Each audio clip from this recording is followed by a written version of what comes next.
All right, we are now live on Facebook and recording there.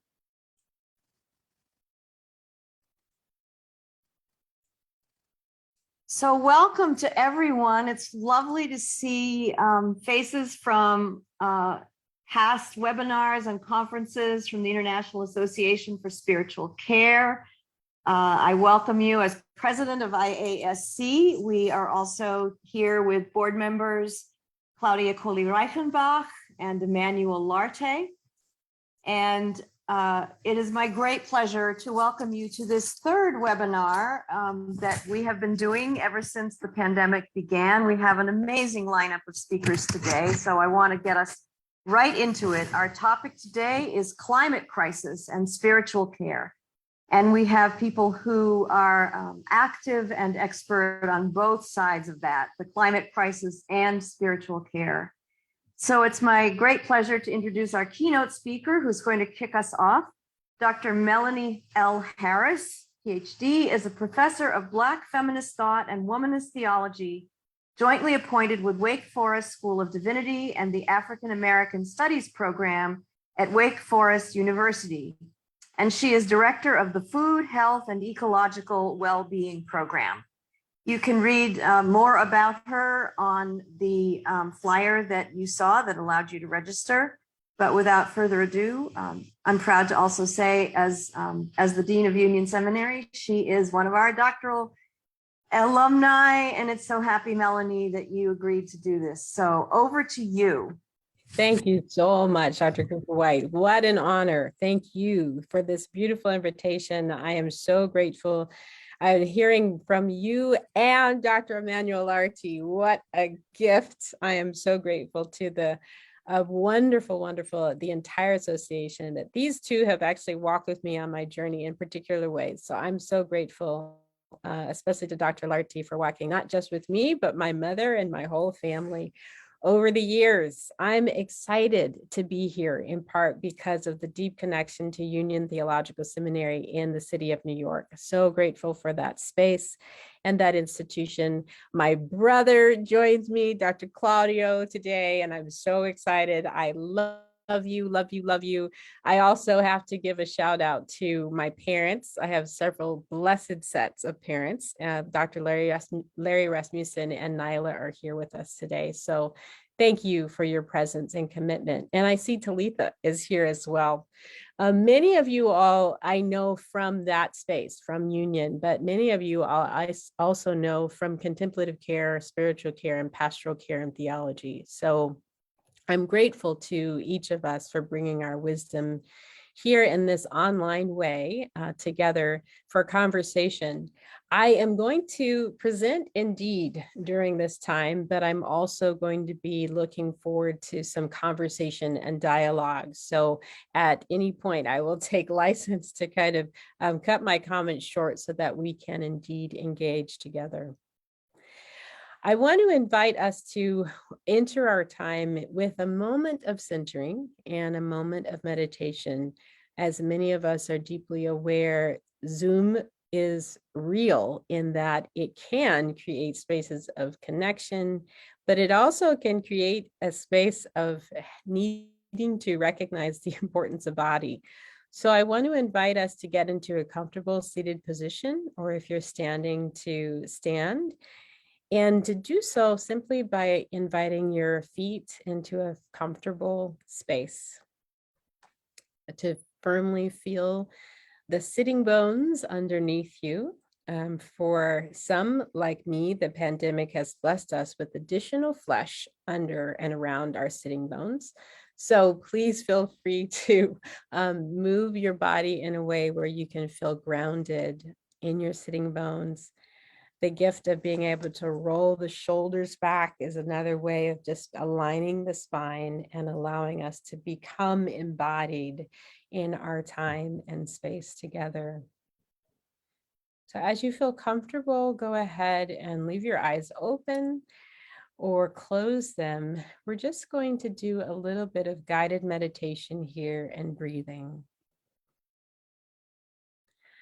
If it's helpful, you might bring your hand to your heart and invite you to come into a knowledge and awareness of your own heartbeat. For those of us who are in a Christian spirituality, we might understand this heartbeat as connected to the heartbeat of God. For many of us who practice indigenous African or indigenous religious traditions, in feeling the heart, we also feel the heart of our ancestors. And for those of us who are deeply informed by earth-honoring faith in a variety of different ways, we know that by touching our heart, we are touching the heart of the earth.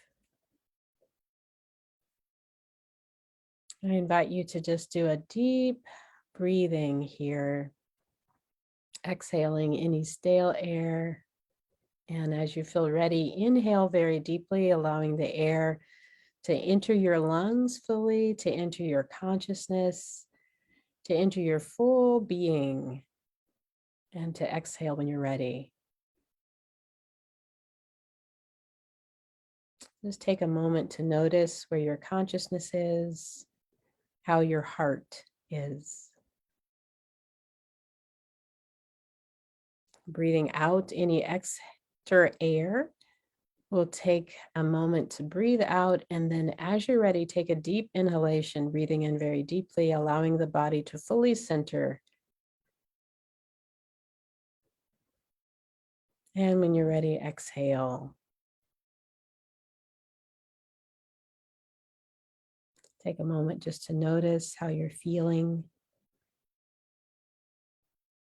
And this deep communion, an invitation to be together, to be communed, in communion with head and heart, with earth and all that is around you.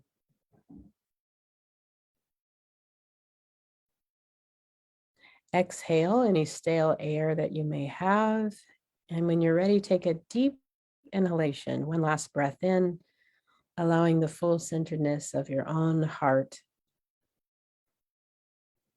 and relieving yourself of any concern. Exhale when you're ready,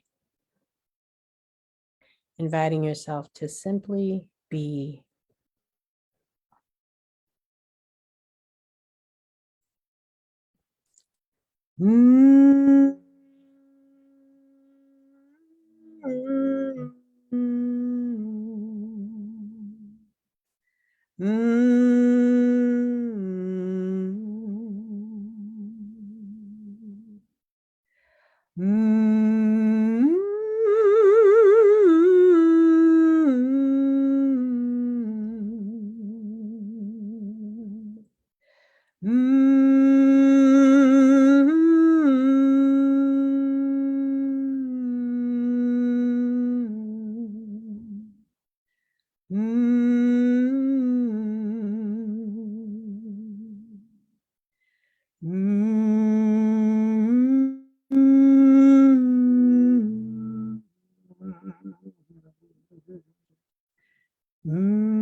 Thank you.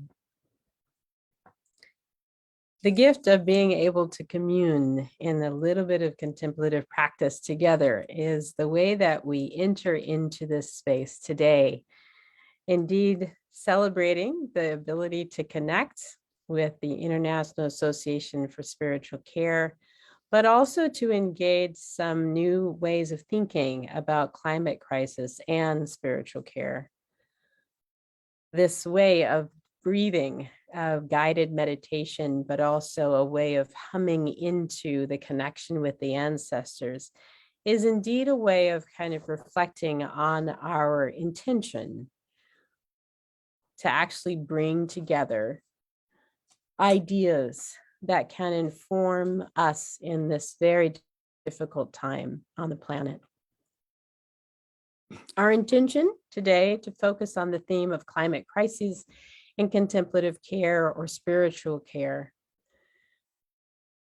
I remind you as we move into our conversation to feel free to breathe, to return to this space of refuge in one's own self, in one's own space.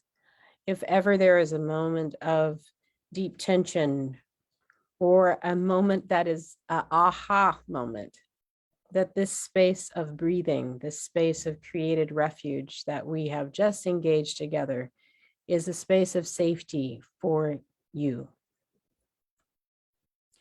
I'm going to share my screen briefly as we move through this wonderful time, and just give me a thumbs up if you can see that. Great, thank you.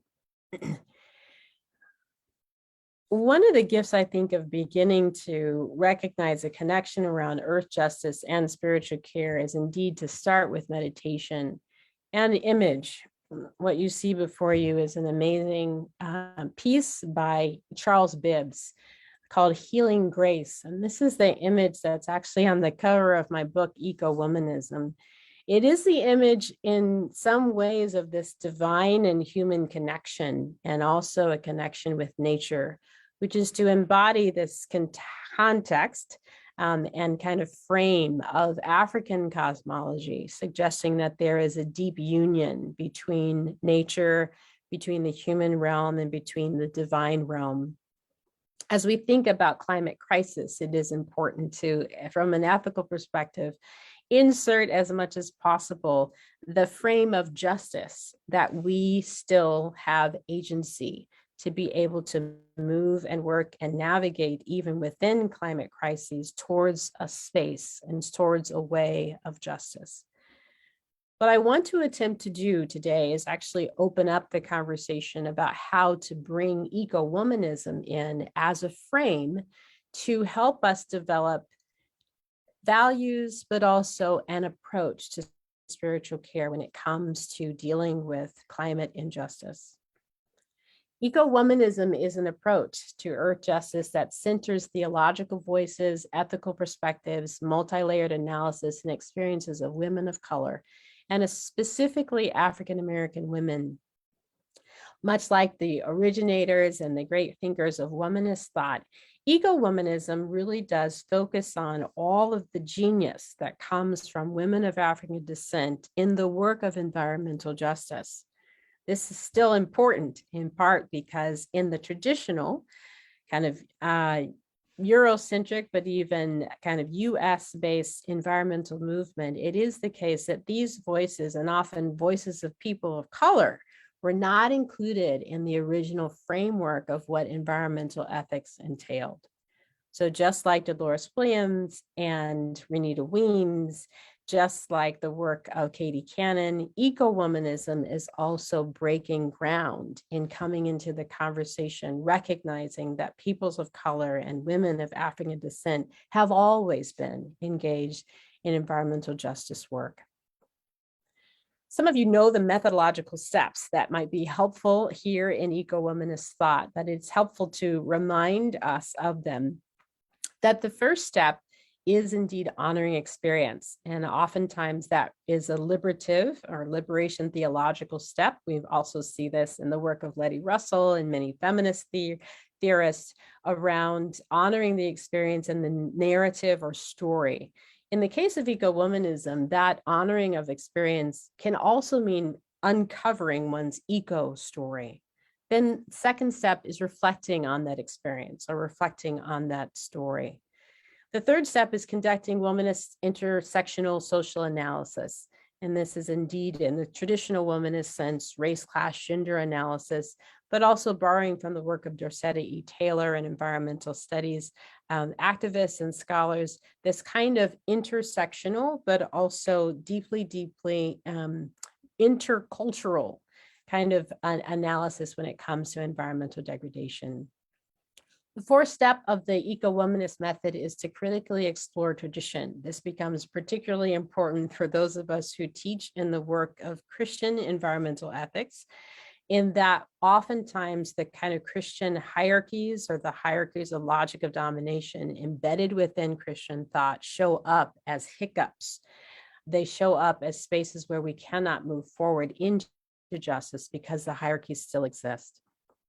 Engaging transformation and step 6, sharing dialogue, are central to eco-womanist thought, in part because of the conversation that I hope we'll have here today in terms of spiritual care. One of the great gifts, I think, in eco-womanist thought, but also in religious and theological conversation, is the gift of interreligious dialogue and interfaith dialogue, by coming into an awareness that the kind of Christian Eurocentric, but also Christian Jewish and monotheistic perspectives on creation, these are not actually the only conversations that are going on around religion and ecology. By engaging in religious traditions that are not home traditions for us, we actually can open ourselves up to be transformed, and more specifically, to allow our ideas of being able to navigate through climate crisis to be transformed. This means talking to one another, sharing, and deep listening. Deep listening, deep listening, deep listening, as in the kind of anti-racist work that one would do when interrogating white privilege, but training oneself to deeply listen to pain and sorrow, the history of trauma, racial trauma. This kind of deep listening, active listening, is also what Thich Nhat Hanh will refer to as one of the most important steps of compassion, a contemplative practice of listening. The final step of eco-womanism is to actually take action for justice, to recognize how to protest the logic of domination, racial ignorance, and white supremacy, which unfortunately for us in many cases is baked in to the way that we think about environmental ethics. What I want to invite us to do is actually to take a turn in actually doing this first step, at least, of eco-womanist thought, and thinking about some of the experiences that we want to honor. Bell Hooks, who has just recently transitioned, has been such an important thinker for womanist thought and certainly for Black feminism. And it is in her thought, in this powerful book, Sisters of the Yam, where she begins to challenge us to think about the variety of different ways that self-care, the recovery of the joy of Blackness, and planetary care are actually connected. I'll read a part of this quote before you so that you can hear some of the echoes that she's talking about.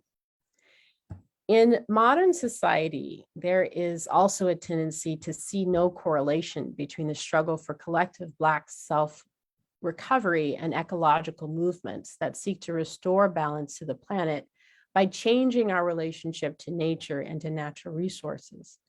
Unmindful of our history of living harmoniously on the land, many contemporary Black folks see no value in supporting ecological movements or see ecology and the struggle to end racism as competing concerns.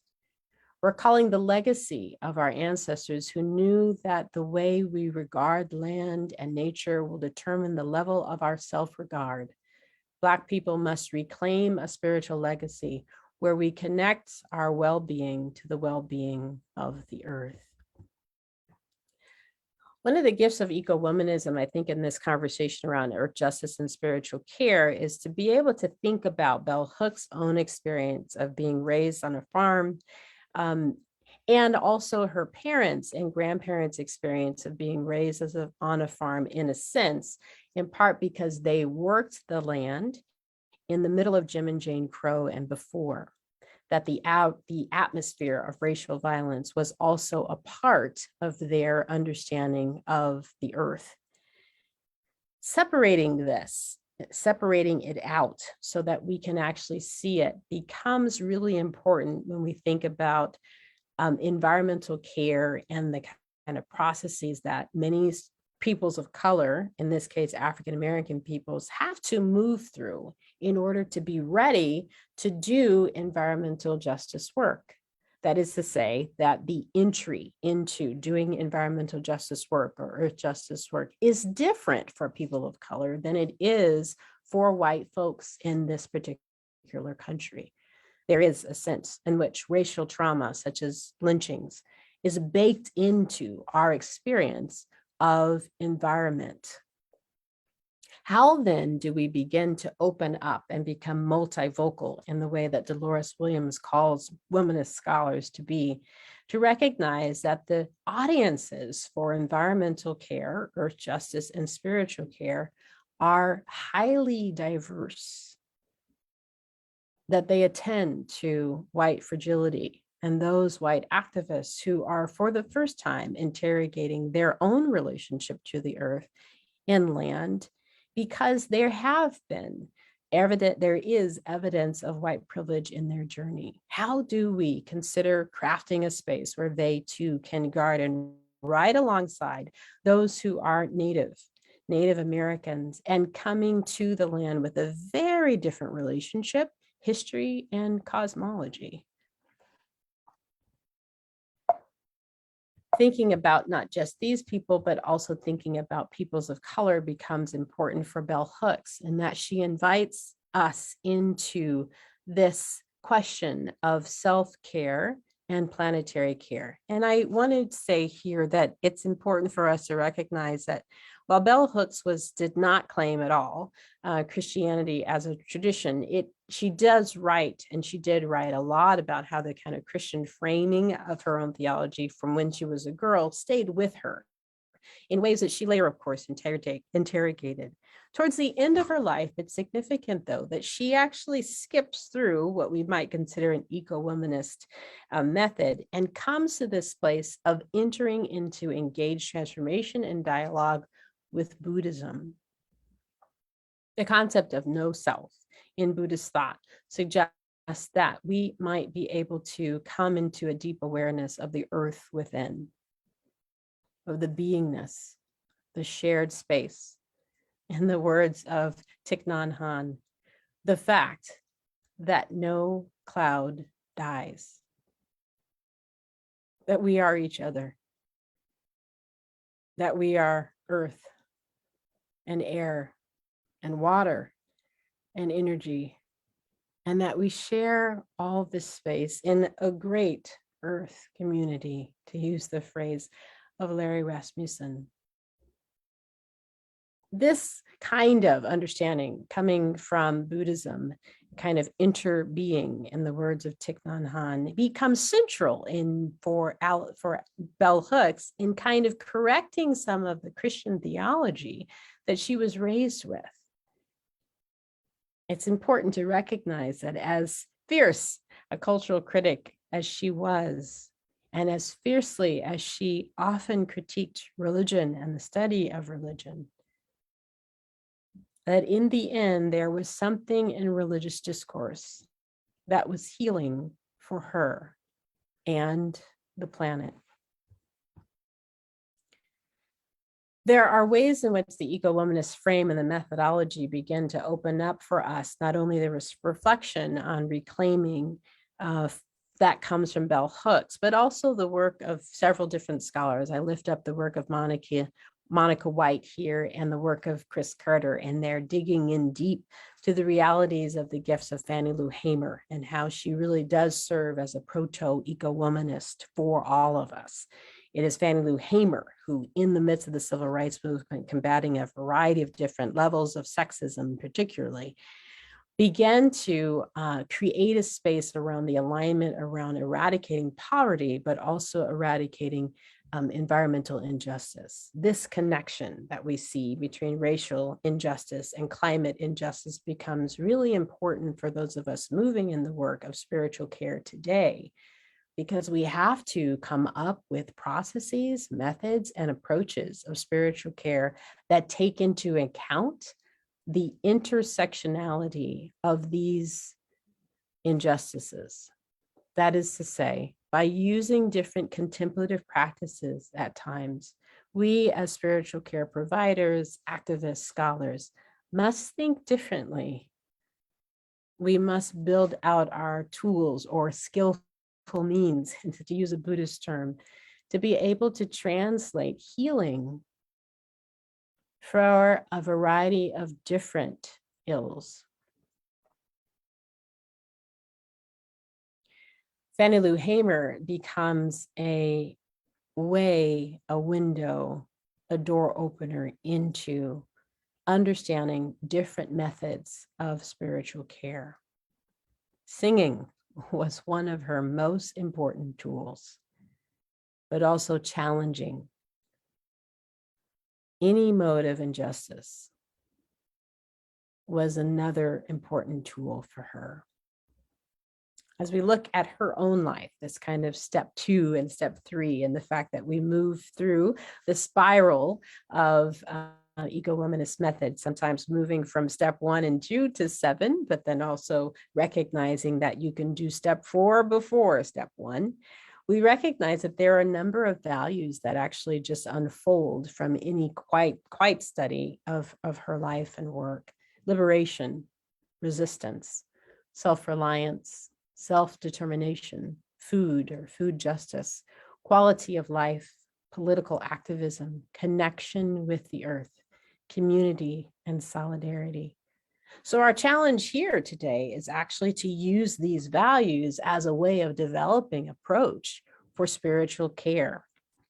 On our call, I might suggest that we have excellent experts who might be able to link each of these values to a particular contemplative practice, a particular way of being able to weave healing into each of these values, thereby coming up with an approach, an important approach to spiritual care. The work of Alice Walker is central to my own work and certainly central to the idea of eco-womanism. It is Alice Walker's work in her book, We Are the Ones We've Been Waiting For, that reminds us again of this importance of Buddhist or Christian Buddhist conversation, framed also as a Christian. Her own journey suggests for us that for the work of the earthling, the work of the being who wants to be commune and deepen in their communion with the earth, that religion can fall away enough to be able to provide healing, healing for the self and healing for the earth. The falling away of religion for Alice Walker comes in part because of her experience of suffering and struggle. She writes very openly about how her book, The Color Purple, was her kind of first book in Buddhism. She came to that book essentially, and also to Buddhism, essentially, like many people, to move through and to navigate the suffering that she was enduring following a divorce. And that all the unweaving, the unfolding of the stories of healing throughout The Color Purple serve as a space, an important contemplative space whereby we can practice contemplative reading and eco-literature as a way of practicing how to come up with and navigate new methods of doing spiritual care. She lifts up a story in Buddhism, which I think is instructive for our conversation today. Quote, "My novel, The Color Purple, was actually my Buddha novel without Buddhism. In the face of unbearable suffering following the assassinations and betrayals of the civil rights movement, I too sat down upon the earth and asked its permission to posit a different way from that in which I was raised. Just as the Buddha did when Mara, the king of delusion, asked what gave him the right to think he could direct humankind away from the suffering that they had always suffered. When Mara queried him, the Buddha touched the earth. This is the single most important act, to my mind, of the Buddha, because it acknowledges where he came from. It is a humble recognition of his true heritage, his true lineage." One of the gifts, I think, of spiritual care is being able to help ourselves and help others recognize indeed where we have come from, that we are all deeply connected. Finding the tools of spiritual care in terms of earth justice becomes central, I think. One way to do this is to return to these wisdoms from bell hooks, Fannie Lou Hamer, Alice Walker, and to recognize, at least for bell hooks and Alice Walker, that there is some serious healing that we must do. Bell Hooks writes that a part of this healing is to consider how detrimental the body-mind split is for the psyche of humans. One space of spiritual care then is to attend to that split, to try to create union, not just of body and mind, but also of the body of who we are as earthlings. In studying here, just the values from Bell Hooks, we recognize that she is guiding us to acknowledge eco-memory, to recognize loss, to return to earth communion through contemplative practice, to cultivate compassion and spiritual kinship with earth, to reverence earth and cherish Black life, to honor all beings, to work to end white supremacy, to walk tall, to walk in dignity, to become a witness to earth's beauty, to garden, to get green, to recommit to earth justice, and to recreate home. At this point in the climate crisis, many of us have become weary and tired. Through the pandemic, it has become even more important to actually stay the steady course and to pay attention and notice.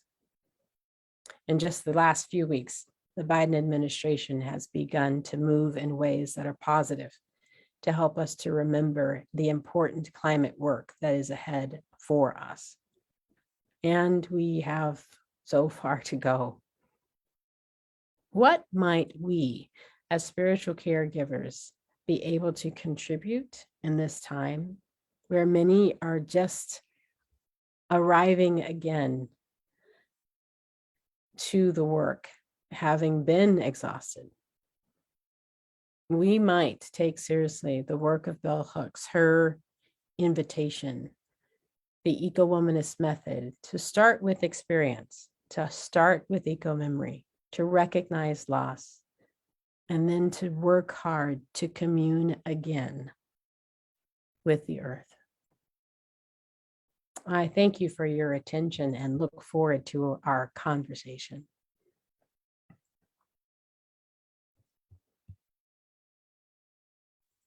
Melanie, thank you so much for that rich keynote that not only took us intellectually, but also physically and emotionally into the challenge before us and the ways in which attention to eco-justice is also attention to spiritual care, that those are inseparable. Thank you so much. Thank you. Right now, anyone who has a question or a comment to use that little mechanical hand by going, you can do it by going to reactions at the bottom of your screen, and you will see something you can click, raise hand, and also you can put your questions in the chat.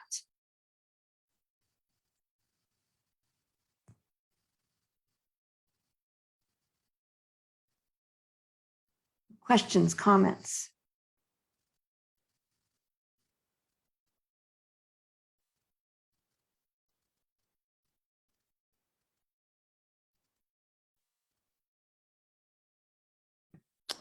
I'll jump in with a question. Laura? Yeah. Thank you. Oh, Dr. Harris, wow.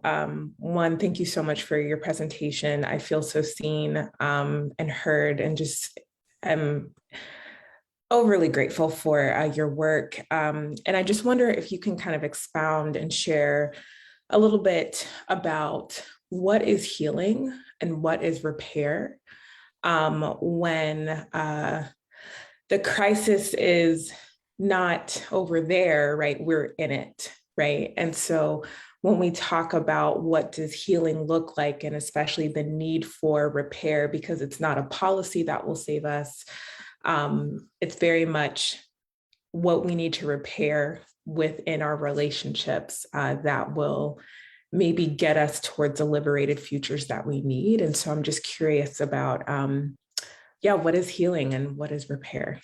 Thank you so much, Laura. Beautiful question. Thank you. And so beautifully framed. They're big questions. And I think that even showing up today is a step of healing in the right direction. The conversation that all of us are committed to suggests, I think, that we're on the right path.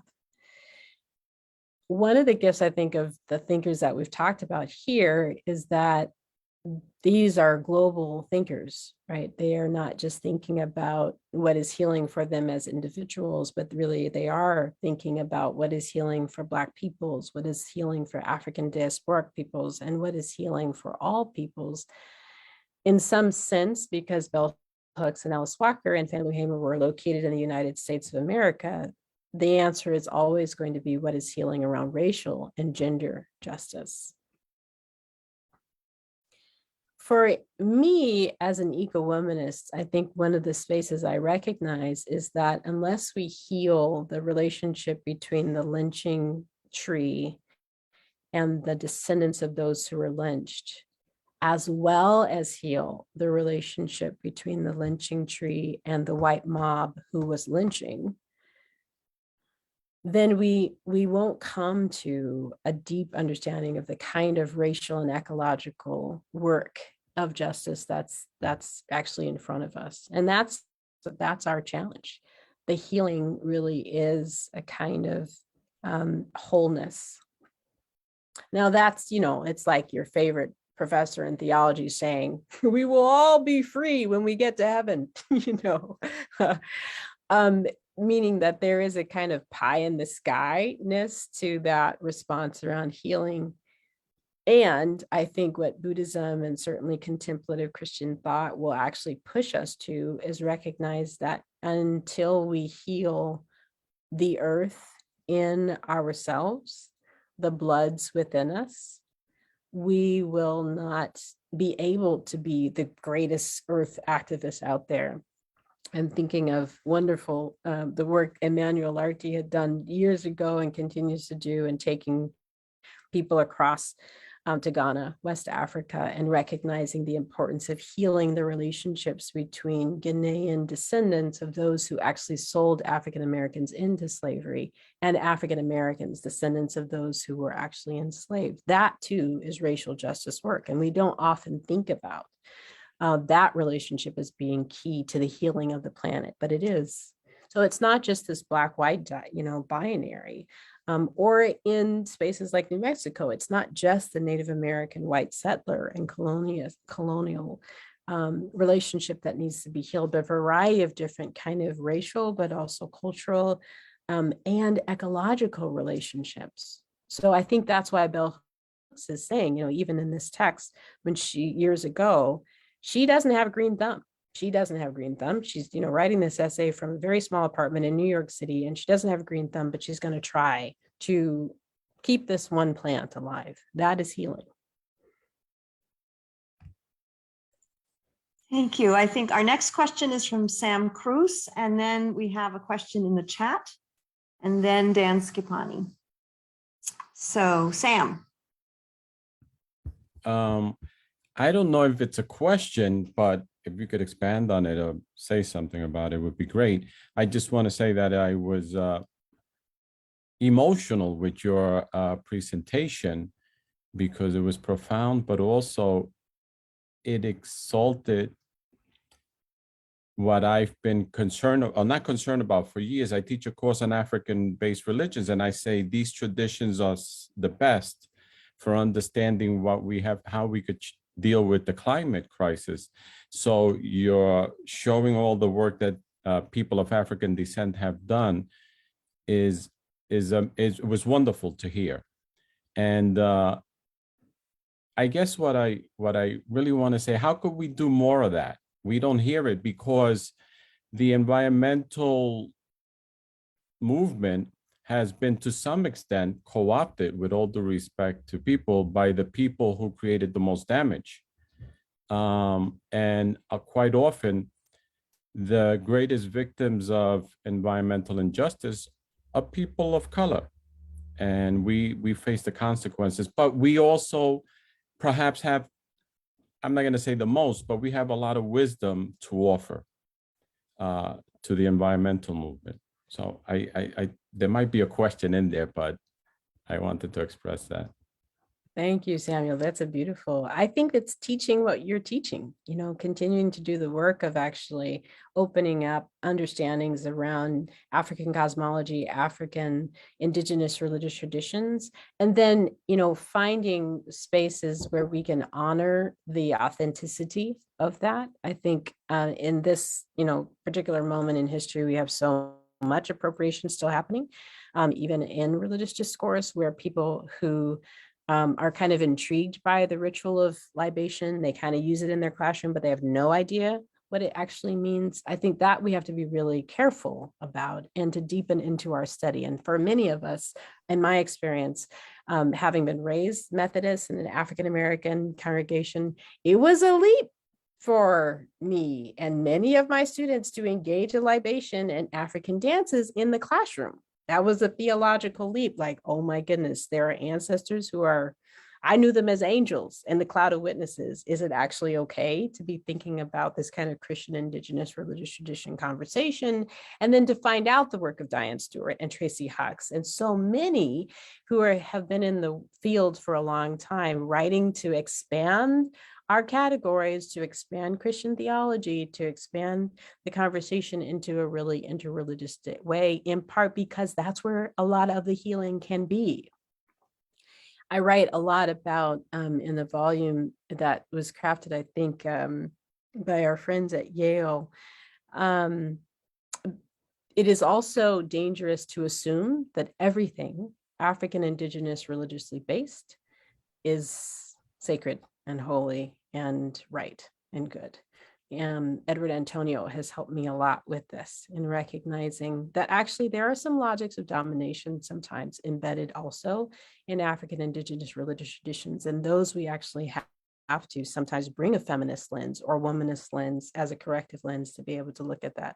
So giving students the opportunity and the tools to know about these kinds of exchanges, I think oftentimes creates a space where they deepen in their own understanding, so that it's not just learning about libation or experiencing some fabulous ritual in chapel service, but actually really engaging the depth of what I believe the wisdom that you're talking about is, and that's wisdom and knowledge from the ancestors.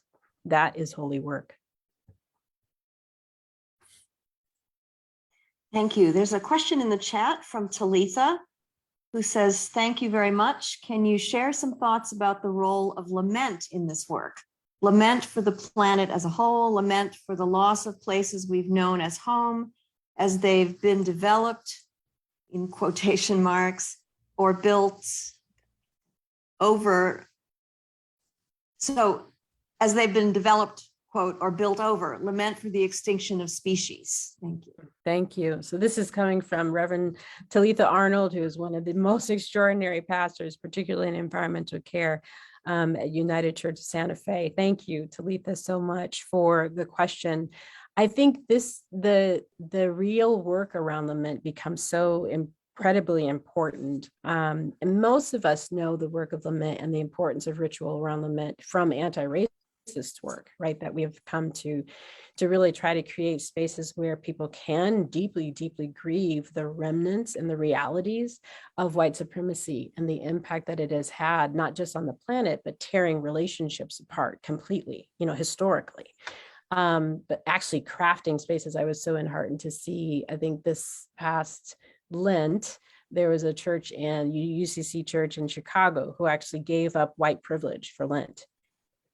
What a great idea, but to really engage the process of lamenting how much we have lost because of white supremacy in a serious way, in a ritualized way. I think that becomes central. And then we also hear bell hooks, right? Also kind of calling forth for this recognition of loss. And for many African Americans, particularly those moving through the Great Migration, the first step was actually trying to forget the trauma, right? Trying in an effort to try to get through there was a real concerted effort to invite African-American communities to forget what had happened to the generation before. So you have these remnants of trauma that show up in generations, future generations, in a teenager, for example, and they themselves have no map to go back to and to begin to undo some of the trauma that has happened to their grandparents or parents. And this becomes central, I think, in terms of mental health during this time, and particularly those of us who are engaged in spiritual care, that a lot of times the beings who we are in space with have never been taught that it's okay to lament. Yeah. And that there are crafted spaces, there are ways of crafting spaces for lament that can actually be transformative and deeply healing. And this is different than, kind of capturing white people's tears, right? Or Becky or Karen. This is very different than that. But it is also acknowledging that the tears that may be coming out of white guilt rather than actual activism towards eradicating white supremacy, that those tears are a step that's important for a lot of people into coming to full awareness about the injustice of white racism. And that's important to state. I think in eco-womanism, I continue to wrestle with this kind of multivocal way of being able to bring racial justice and the eradication of white supremacy into conversation with environmental justice. Larry Rasmussen and Nyla have helped me a lot with this, because it's very easy as an eco-womanist and a Black theorist to give up.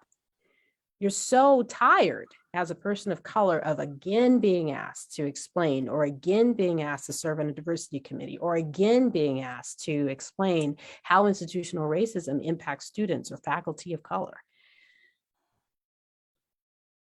One of the gifts, I think, of Buddhism and Christian thought of cultivating this kind of deep compassion is to not give up on the being who may actually be looking towards creating a space of being. Now, that's not to say what Bell Hooks is stressing here is that Black people, brown people don't need to take some time off and heal and seriously engage self-care practices on a regular basis. And if we are exhausted, to actually acknowledge that, right? And to actually distance ourselves from relationships for a time being and say, I'm overwhelmed. I'm so tired. I can't help you heal. I'm trying to heal myself and the planetary connection within myself. So that, I think, that self-care is also a part. But here again, this is the importance of the wisdom of a space like this, to recognize that we are all having to move in this very intersectional way, that we actually need all these different components. And that's got to be woven into the method of spiritual care. Thank you. Dan Scipani, you are next. Yes, was exactly my question to my comments. So I will thank you so very much, Melanie, for your comments and your presentation. I simply add this, not all laments were created equal. So we are not talking about lament as resignation. We are talking about lament as protest, and with both emotional as well as political meaning. And particularly in recent studies, and one of our students actually, in connection with anticipatory grief of people who are working in regard to preservation of the environment and climate change and so on, the importance of what we call primary prevention before the onset of depression. And also as a secondary, as the fatigue begins to be there because it's hard work. So your contribution, it seems to me, nicely and abundantly lends a further foundation to that. So. Thank you, Dan. That's powerful, powerful sharing. Thank you. Yeah, thank you. We have a question in the chat from Claudia Rocha Ferreira. She writes, colorism, as typical in Brazilian and Latin American culture, dilutes racial identities, invisibilizing privilege. Would a multicultural, along with eco-womanist, eco-feminist approach contribute to widen the binary dualist model predominant in America? This is so helpful, Claudia. Thank you. This is where I'm indebted to my brother, Claudio, actually. And so I'm hopeful that he may help me answer this question, in part because we have been in the Brazilian context together. And of course, that for Claudio, that is home. I think, Claudio, your testimony around this is such a gift. But I will say that, yes, I think that this is remarkable in terms of this way of thinking about eco-womanism and ecofeminism, in part because it is so kind of intersectional. It actually pushes us to think beyond this kind of black-white binary and to recognize that there are a variety of different ways that critical race theory is engaged globally. And that the way that it is challenged here in the United States is not the only way that race works. And yeah, then I'll pass it to Claudio. Oh, No, I think Claudio? it's good. Let's concentrate on you. It's beautiful. I think you gave lots there too, and yeah, I just want to hear you. Thank you. I do, just because I cherish Candomblé in a very, very important way in my own religious practice and connection, and the ways that the ways that I have connected to the Orishas in terms of my own experience in Brazil and otherwise. I am deeply familiar with the exact colorism that you're talking about, and actually how it frames different classes, literally, and particularly impacts the lives of women in their journey of motherhood, in their journey of working, in their journey as voices for protest. There are ways in which I think that the tradition of, Candomblistas and different leaders in Candomblé who are darker skinned and who have literally bought each other out of slavery, right? That entire lineage suggests something very deep for us in terms of ways of resisting, not just colorism, but ways of resisting injustice. What does it mean for darker skinned women to be able to buy each other out? And then what does it mean to be able to visibilize ourselves? And, to create some real opening and awareness to the fact that many women of darker hue have given birth or been forced to give birth to children whose colors are across the spectrum. And that, I think, is where Alice Walker begins with the definition of womanist. Different colored flowers represented. We have 5 minutes before our break. If there's one last quick question or one last comment, Melanie, that you would like to share with us before we close this portion. Deep thanks for all the comments and questions. Thank you so much for your presence in this day. I'm excited for the day. I'm so thrilled with this conversation.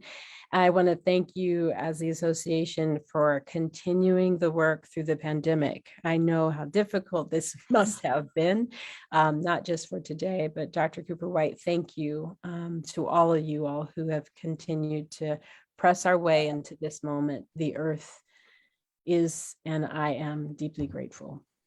Thank you. Robin, I do see your hand. Is it a quick comment? Yes, it's a quick comment of gratitude for, I've been gone from Union for about 25 years or so, and I just felt like I've come back with Dolores, with so many, everybody, and so grateful to be taken back and raised up and challenged all at the same time. Thank you very much. Thank you. One thing about Union, it's like what Alice Walker says, you could never keep her down. May it be so. Okay, so on that note, thank you so much. That was so rich, and everyone can revisit it in the recording on our Facebook website. And please do look at the comments in the chat, because a number of people also just expressed their thanks. We're going to take a break now. In the interest of caring for our bodies, we encourage you to mute your video and your sound and truly get up, walk around, get some water, get some food, do something for your own sustenance. And we will be back together with you at 1:15 to hear Donna Carroll Roberts about her wonderful film, Yamanja, Wisdom from Afro-Brazilian Religious Tradition for Spiritual Care. So everybody, mute, and we will see you in a little while.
Welcome back.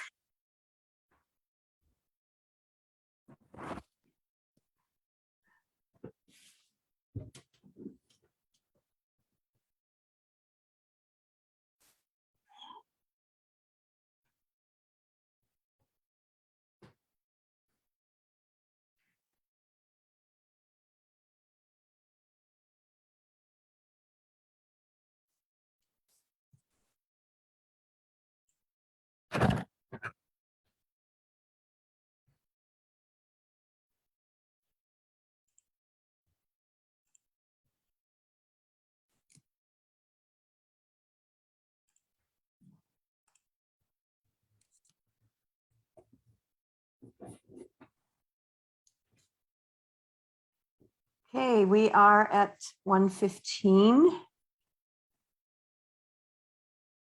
And Donna Carroll. Yeah, Donna Carroll, are you ready to get started? Ready when you are. Shoot, I'm hearing, why am I here?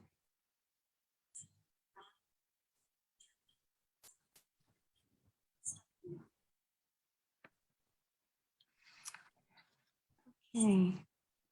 Yeah.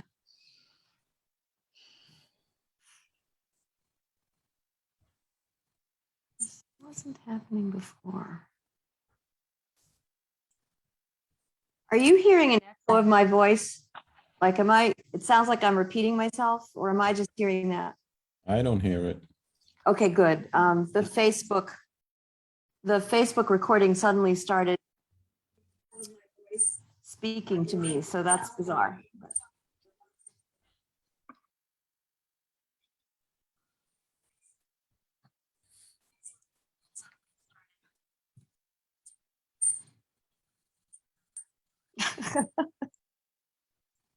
Let's see what I did differently this time.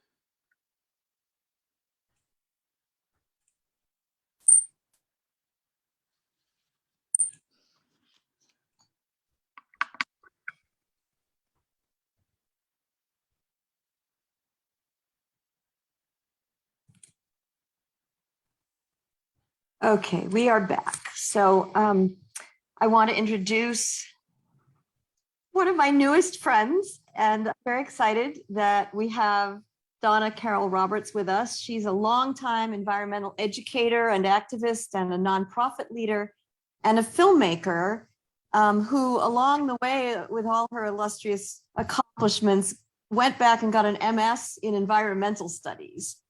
She's coordinator of Vermont Interfaith Power and Light, and as producer and director and co-writer of the documentary, which we will be seeing some clips from in her talk today, called Yamanja, Wisdom from the African Heart of Brazil, narrated by Alice Walker. And this film has won 6 Best Documentary Awards and has been screened internationally. So we're delighted to have you with us today, Donna Carroll. And let me put it on speaker view. And you can tell me when you're ready for me to screen share, all right? I am on land which has long served as a site of meeting and exchange among indigenous peoples for thousands of years and is the home of the Western Abenaki people. I honor, recognize, and respect these peoples as the traditional stewards of the lands and the waters. I'm fortunate to be very near the shores of Lake Champlain, who I call Oshun. In that spirit, I acknowledge that I am a guest in this land. We need to respect and help protect the lands within our use. Good afternoon, boa tarde, happy Earth Month. It is such a pleasure to be with you all today. It's great to see Melanie Harris, who in 2017, she and I had the chance to be on a panel together in Denver with our mutual friend, Dr. Rachel Elizabeth Harding. I have had the opportunity to teach from Melanie's wonderful book, Eco-Womanism, and courses on restorative environmental justice and social justice and sustainability. So Melanie, thank you for all of your work that I bring wherever I can. That little book is so precious to me. It packs a punch and it's necessary reading. A special thank you to Dr. Emmanuel Lartey, who invited me to participate in today's event. And I tried wiggling out of it, but he wouldn't let me. So thank you for your persistence, Dr. Lartey. He hosted the first US premiere of our film in my hometown of Atlanta, Georgia. So in a way, this is coming full circle, as life tends to do. And thank you so much to Reverend Pamela Cooper White for indulging me in a technical rehearsal earlier this morning. I'm really glad we had time to do that. Thank you. So it's very gratifying to me to be able to share about my experiences and the film Iemanjá, Wisdom from the African Heart of Brazil, and this program today, which is focused on climate, the natural world, and spiritual care, as we know. I always strive to bring discussions about the earth to any event with the film. But honestly, when I start trying to steer the discussion in that direction, it sometimes feels like people are just tolerating me. The energy shifts in the room. They're expecting the conversation to go in a different direction. But I do insist on bringing forth my calls to care more deeply for our planet and all beings, and reminding us to consider how indigenous wisdoms like those in the film can teach and inspire, such as helping us to perceive our relationships with all of life differently. And I think not only do we humans desperately need these wisdoms, these lived knowledges, these paradigms and worldviews, but I really think we're ready for them. I think this is the right moment. I mean, how many of us have read Braiding Sweetgrass, right? Probably most of the people on this meeting. I know I'm still savoring the final pages of Robin Wall Kimmerer's book. And I'm always stunned with wherever I go, whatever circles I'm in, no matter what the backgrounds of the people or how I know these friends, they're all reading the same book. As we know, it is a beautiful, it's a beautiful writing about creating reciprocal relationships with the natural world. And so what I ask my friends when I find out that they're reading this, I say, well, why do you think this is that we're all reading this now? Aside from that it was recently published, but I mean, it's touching everyone so deeply, isn't it? I think it's because it's in our DNA. I think it's also because the earth is calling us. I think our mother needs us now. And so she is finding ways to reach us. And so, you know, the earth is calling us to care for her. And I wonder, are we listening? Melanie spoke of deep listening and the need for deep listening. And I wonder, are we listening as deeply as we need to be? Although I have 30 years of experience as an environmental educator, activist, journalist, TV producer, and filmmaker, and environmental is the qualifier in front of all of that. So this has been, a deeply held commitment for me for a very long time. I do not have experience as a devotee, a practitioner of Candomblé, the Afro-Indigenous spiritual tradition that my film focuses on and is practiced, particularly in Bahia, Brazil. But encountering this tradition in 1997 on a journey to Bahia, Brazil, after showing a short film that I created at a major environmental conference in Rio de Janeiro, arriving in Bahia, I should say, within 24 hours of being there, it was like something was shifting in my being. And all I can say, well, there's a lot I could say, but one thing I can say is that a seed was planted on that first journey in March of 1997 that planted a seed that insisted on growing. And it took 18 years to finish. So there is a sense that this film is like a child I was intended to bring forth. And it has nourished me so much and continues to do so. And I feel very grateful that I've been able to devote the time to bring the film to people in North America in particular. So as many of you may know, Candomblé is a spiritual culture rooted in rituals that honor the earth.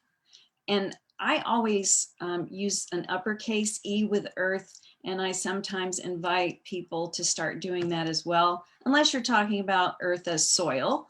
But I think we need to elevate our mother. So it honors the earth, the elements, elders, ancestors. In the oldest tejeros in Bahia, the temples, women of color are at the apex of leadership. I'm not sure how many other traditions, spiritual or otherwise, we can find in the world where that is so, and that is formally so, and that will be so forever after, according to the founders of those particular religious communities. So Candomblé is holistic, it's integrated, and I think part of what we are finally starting to come to terms with in this part of the world is that our fragmented and fractured ways of living and being and working and not taking the time for self-care, as Melanie urges. I think honestly that this fragmented way of being is at the root of so many of our crises. The climate crisis and spiritual care. You know, as I was playing with these words for this program today, I didn't mean actually to be playing with them, but as I was writing them, I found myself writing spiritual crisis and climate care. And so I found that interesting. And the organization with which I work part-time, Vermont Interfaith Power and Light, we say that we understand that the climate crisis at heart is a spiritual crisis. So if that is so, then how do we approach it? Are electric vehicles and solar panels enough? I don't think so. I mean, those are really important. And honestly, Interfaith Power and Light, we do spend a lot of time promoting and educating around, you know, renewable energy and all of that. And that's super important. But I really think it's behavior and lifestyle changes. And if it's, if our climate crisis is a spiritual crisis, and we also need to bring this spiritual care forward, I think we must be looking toward these cultures that are more holistic and integrated. And so that's part of why I'm so excited to continue sharing this film and conversations around the wisdom in this film. And I'm excited to hear what Dr. Samuel Cruz will bring forth. I'm just learning about his work, and we have a friend in common, which was wonderful to discover in this past week. So I'll share just a little bit about my scholarship in environmental sciences. As Reverend Pamela mentioned, after an early career in broadcasting and journalism, I did return to do graduate studies in environmental sciences. And when I realized I actually had to do a thesis and field research, by then I was very focused on ecofeminism and popular education, according to what I was learning about Paulo Freire and how all knowledges are valued, all wisdoms, not just those gained and earned in the academy. And so I decided if I was going to have to devote a lot of time and effort, that I wanted to look at what Brazilian women socio-environmental educators and activists were doing. So I was able to interview 17 women from all over Brazil, including one of the women who was in our film, Makota Valdina Pinto. And I'm thrilled to be introducing you to her today in case you haven't yet met her, although I know many of you do know of her work. So I've also lived and worked in Brazil, and I even have Brazilian residency, in part thanks to my son Gabriel, who is half Brazilian and who also has autism. So I feel that my heart is Brazilian, and I can't wait to get back to Brazil. Although I also realize that our modes of travel have to change, as they did during the pandemic when we began to walk more lightly with and on our Mother Earth. So, you know, now these days I'm thinking, well, gee, how important is it for me to travel back to Brazil to maintain my residency status? Can I, you know, is it worth that carbon? So many conundrums to consider and so many blessings. So allow me to share, really to give this platform to a few of the great mothers of Candomblé, women leaders who are featured in this film. 3 of the women are now with the ancestors. So as I was praying to them yesterday, looking for guidance, and I thought I already had a plan for what clips I wanted to share, I was corrected as I shared with Reverend Pamela and guided to adapt one of the clips in particular. So as you listen to their stories, as you listen to what they're sharing, I invite you to think about spiritual care and the climate crisis, and what in particular might we glean from some of what we're going to see today. So, Reverend Pamela, are we ready? Okay, so you're in charge of the video, and if I need to take over, I'm ready. Thank you so much.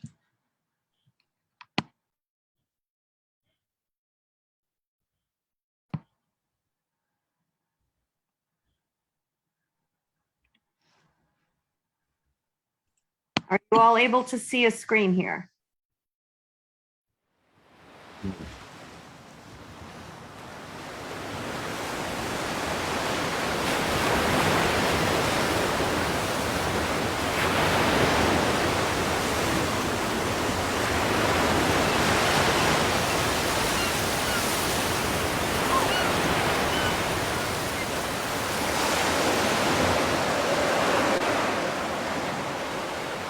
More than 4 million Africans were brought to Brazil during the transatlantic slave trade, more than anywhere else in the Americas. They came from diverse regions in Africa. I just want to be sure that you can all hear this before we go any further. Would somebody just shout out yes or no? Yes. Yes. Yeah. Okay, I will not interrupt it again, I promise. Africa, bringing a variety of languages and traditions linked in a worldview called candomblé. The story of the candomblé religion in Brazil begins with the terreiro, a meeting place. Some say it was the terreiro holding the candomblé communities together, away from persecution, secretly handing down their own sacred rites, generation to generation. She is called Mãe Filhinha by her followers, the mother of her terreiro and the community she serves.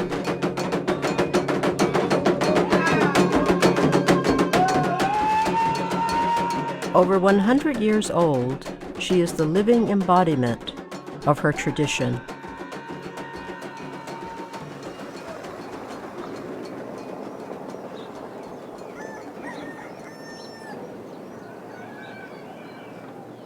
Candomblé rituals are common in this small town on the Paraguaçu River, only 20 miles upstream from Salvador, the largest slave port in the Americas. Cachoeira was the central hub of Brazil's colonial industry and economy.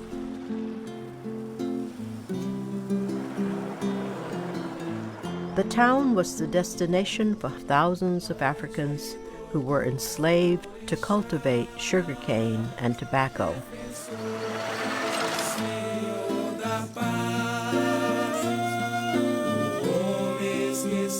With over 60 terreiros in Cachoeira, candomblé is a vital presence in the town. Their spiritual guardians, the orixás, are there for all to see.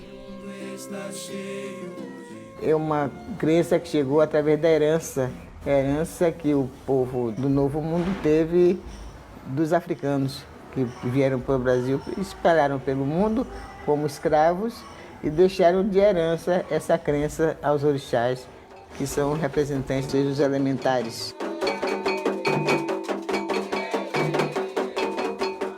No mundo, no Brasil principalmente, não teve escola para candomblé.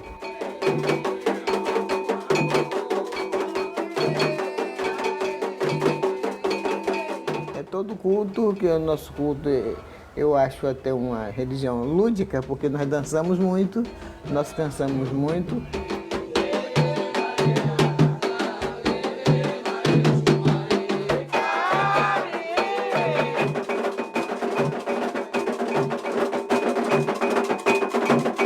Candomblé chamam esse culto aos orixás.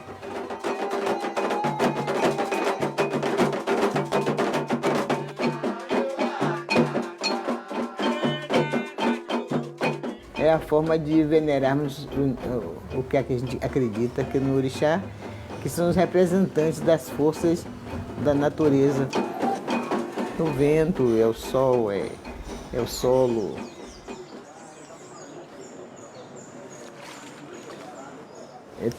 Para quem venera o orixá, tem que cuidar muito do meio ambiente.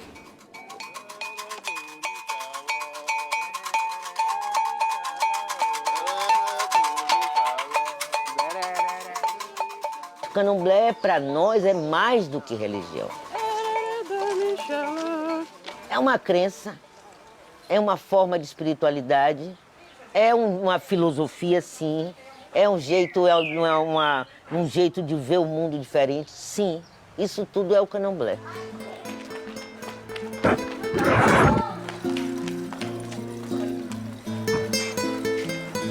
Valmir Pereira is a long-standing member of Candomblé. Deus que te cubra com o vosso manto, te abençoa, dê um ano de vida com saúde. Né?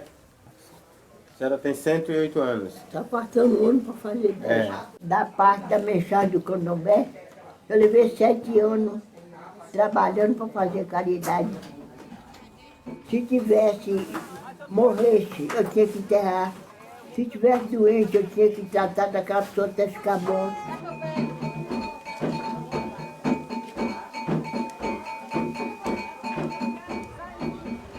Já chegamos aqui vindo de formas, né, terríveis, escravizados, pessoas que eram reis e rainhas. Sempre afirmar e reafirmar esse amor pelos nossos ancestrais e esse respeito e essa continuidade. O mais velho é sempre o mais importante para a gente. Candomblé is an oral tradition. Elders like Mai Falinya are respected carriers of knowledge brought so long ago from Africa. Toda na sinagoga dos negros do tempo antigo. Meu pai foi escravo, minha avó foi escrava. O único que gritou forria no mundo foi o único que minha mãe nasceu, só que não foi escrava foi minha mãe. Her house is dedicated to the Orisha, Yemanja. She is considered the mother of all life.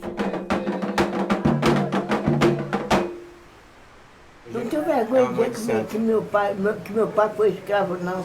Essa família dela de escravos, Acabou. Isso acabou todo mundo. Só resta ela e agora, claro, né? E Os não seus sei filhos de e quando netos. é que eu vou. Quem sabe é Deus. E as águas. Deus, as águas, Ogum e minha mãe, Emanjá Ogundé.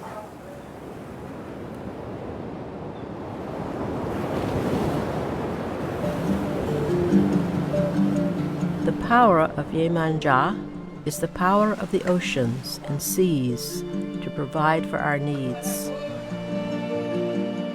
In Salvador, fishermen call her Queen of the Sea, their guide and protector. The shrine they built still stands, a place to give thanks, to pay homage before going out to sea, to ask perhaps for an abundant catch, and remember those who came before. Tudo começa com ancestralidade. Se hoje estamos aqui é porque nossos ancestrais nos permitiram. Se hoje eu estou aqui conversando com você, falando de ancestralidade, falando da minha religião, vamos agradecer a eles.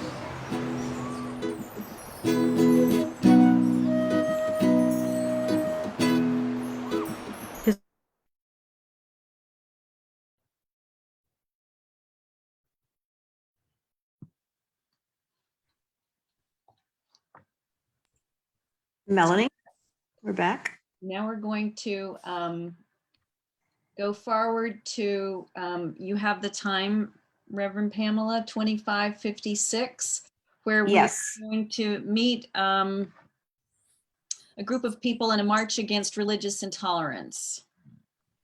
Okay. Thank you.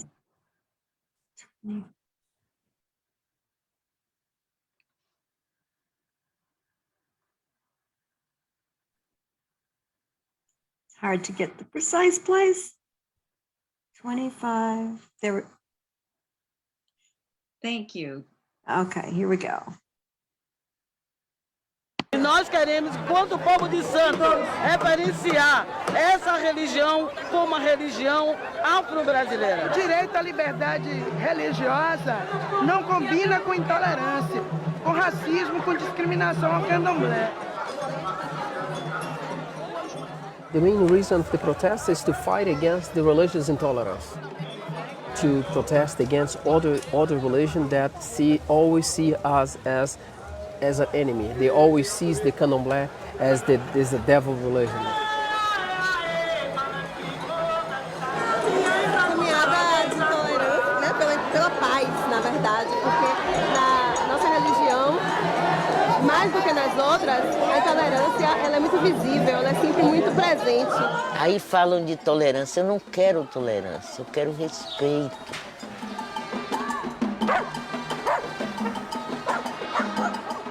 Porque através do candomblé nós negros resistimos, nós guardamos valores que nos foram tirados, que nos foram negados, nós guardamos no candomblé.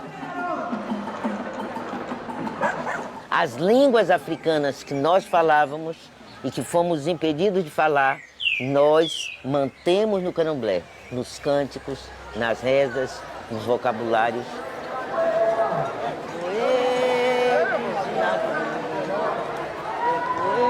Nós não foram esfaceladas as famílias africanas. E a gente reconstitui uma família a partir do candomblé.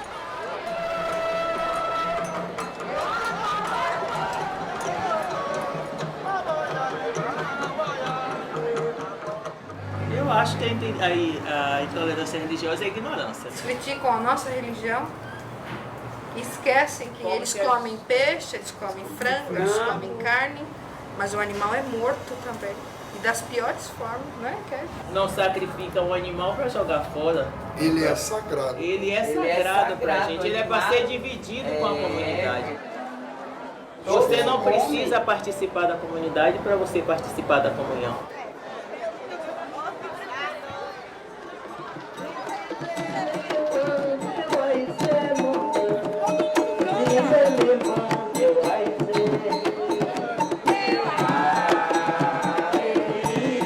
Candomblé para os descendentes de africanos no Brasil é muito mais do que uma fé. É resistência, é resgate de identidade. É um espaço onde a gente pode ser a gente, com os nossos valores, com os nossos elementos culturais, tradicionais, ancestrais. Então o candomblé tem esse valor.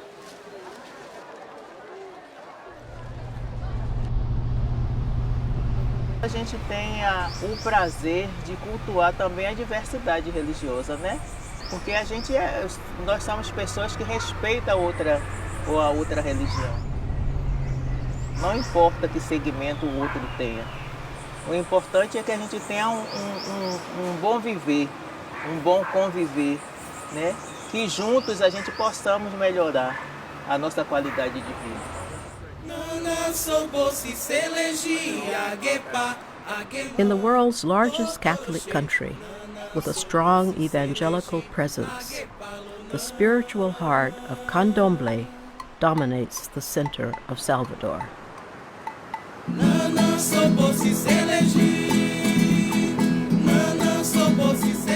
The Orishas of Candomblé are a visible link to the unseen world of spirit.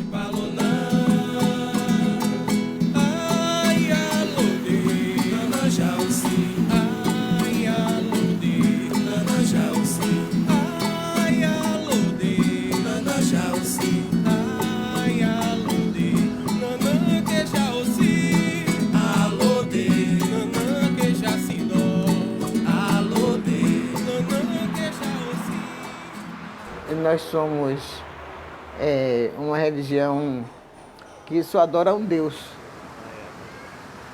De diversos deuses, não. Nós temos um Deus e temos os orixás que fazem parte do conjunto, do sagrado,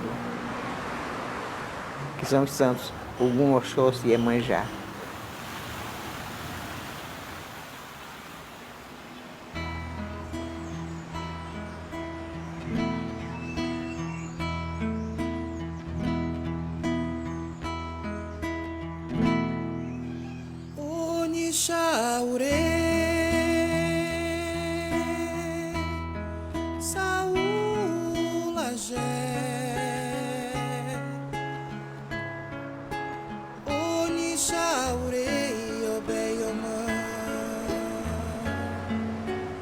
Oxóssi, todo mundo sabe que ele é caçador, que nos provém das coisas de alimentação, porque o lugar dele é no mato, é orixá de mato.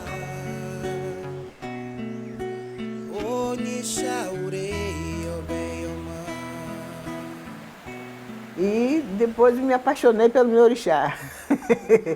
Eu sou apaixonada por ele. Nós temos um ditado que diz assim: Coci euê, coci orixá. Sem folhas não há orixá. Porque a água para a gente não é só um elemento de sobrevivência, né? A água para a gente é muito mais do que isso. Muito mais do que isso. A água salgada para a gente é Iemanjá, nossa grande mãe, a senhora que direciona nossas cabeças, nossas origens. A água do pântano para a gente é nanã, né? A grande avó, aquela que cobre as crianças, que embala, dançando, embalando uma criança nos braços, então.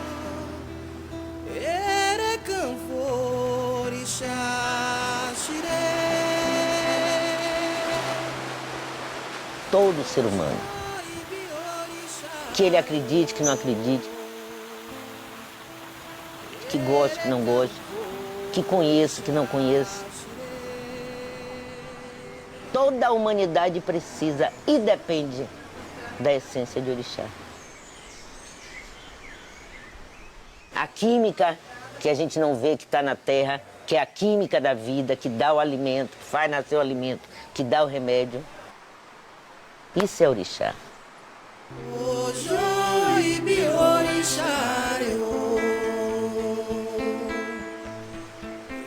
Mas se é o que a gente cultua, o que a gente tem o prazer de preservar, de proteger.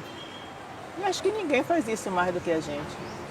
Até porque falei com ele para ver se ele queria. As árvores são Sagradas, as árvores são sagradas. O fruto, a folha, a gente tem que pedir licença à licença. natureza, né? Tudo pra gente, até tirar uma folha, né? Não se tira a folha por A gente pede agô a um determinado orixá, que é o sangue, que é o dono das folhas, né? Então pedimos licença ao sangue para poder tirar uma folha.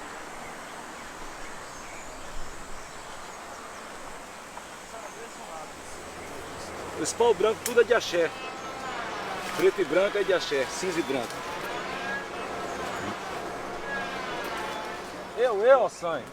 Gathering needed leaves for rituals and medicines is an integral part of life in the Terreiro and involves a ritual that goes back through the ages. Eu, sangue. Eu, sangue.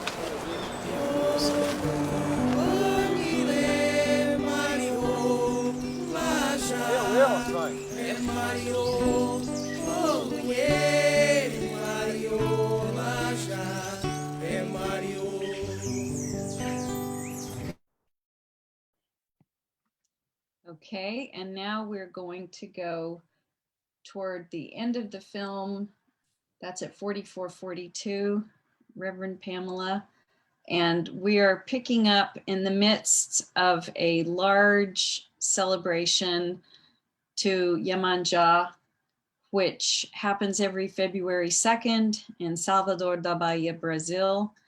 And then we will segue into a similar a celebration to Iemanjá, but in a small town in the community of the eldest of the elders in our film, known as My Filhinha. Thank you. Ainda que tem ritual religioso que não foi mudado. Para alguns é uma festa profana, mas para a gente que é do candomblé ainda tem movimentos religiosos.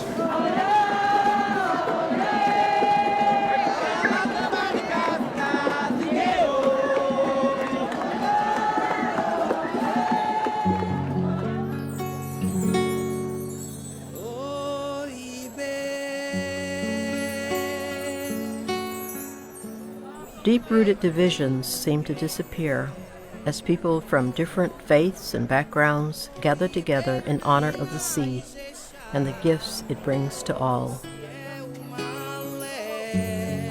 O que a gente coloca, o que a gente oferece é simbólico. Presente é coisa tudo simplesinho mesmo, as flores, a comida do santo. Porque a maior oferenda que o orixá quer é isso. Aqui, ó. Não depende de dinheiro nenhum.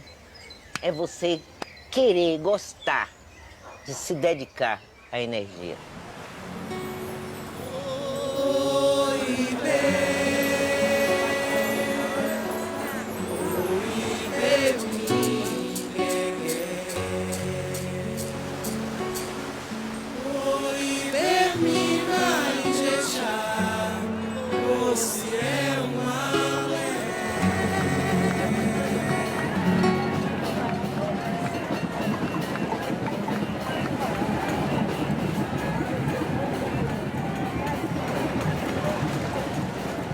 a gente refletir sobre os jeitos nossos que nós temos, como eram feitos, como os nossos mais velhos faziam e dava certo.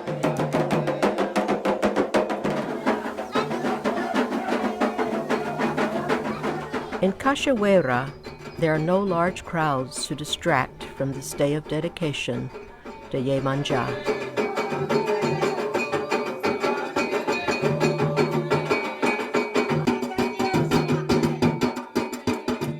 Mas o que é que a senhora, qual é a mensagem que a senhora tem para dizer para o mundo hoje, para os jovens, para as pessoas, para que eles vivam em paz? Perdi meu tempo para conversar porque eles não guardam. Não, é só o que é que a senhora tem de passar assim, do seu sentimento como mãe de arca, como mãe de santo. Que mensagem que a senhora tem para passar? Meu filho, o que eu tenho para falar está na cara. Eu estou dessa idade porque eu achei muita coisa boa para me alimentar. E não era crescido a pulso de fruta, era a pulso de criado por a obra de Deus. A força que Deus na terra que criava.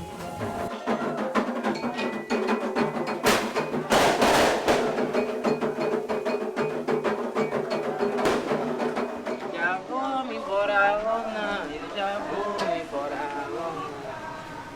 Eu acho que é um dos nossos maiores valores é esse, é o amor e o respeito ao próximo, ao outro.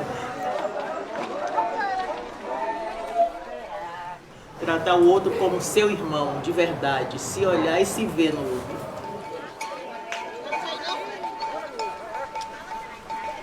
Porque na hora que você olha para o outro, você sabe que você reconhece o outro como seu irmão, você o ama tanto quanto você ama você próprio.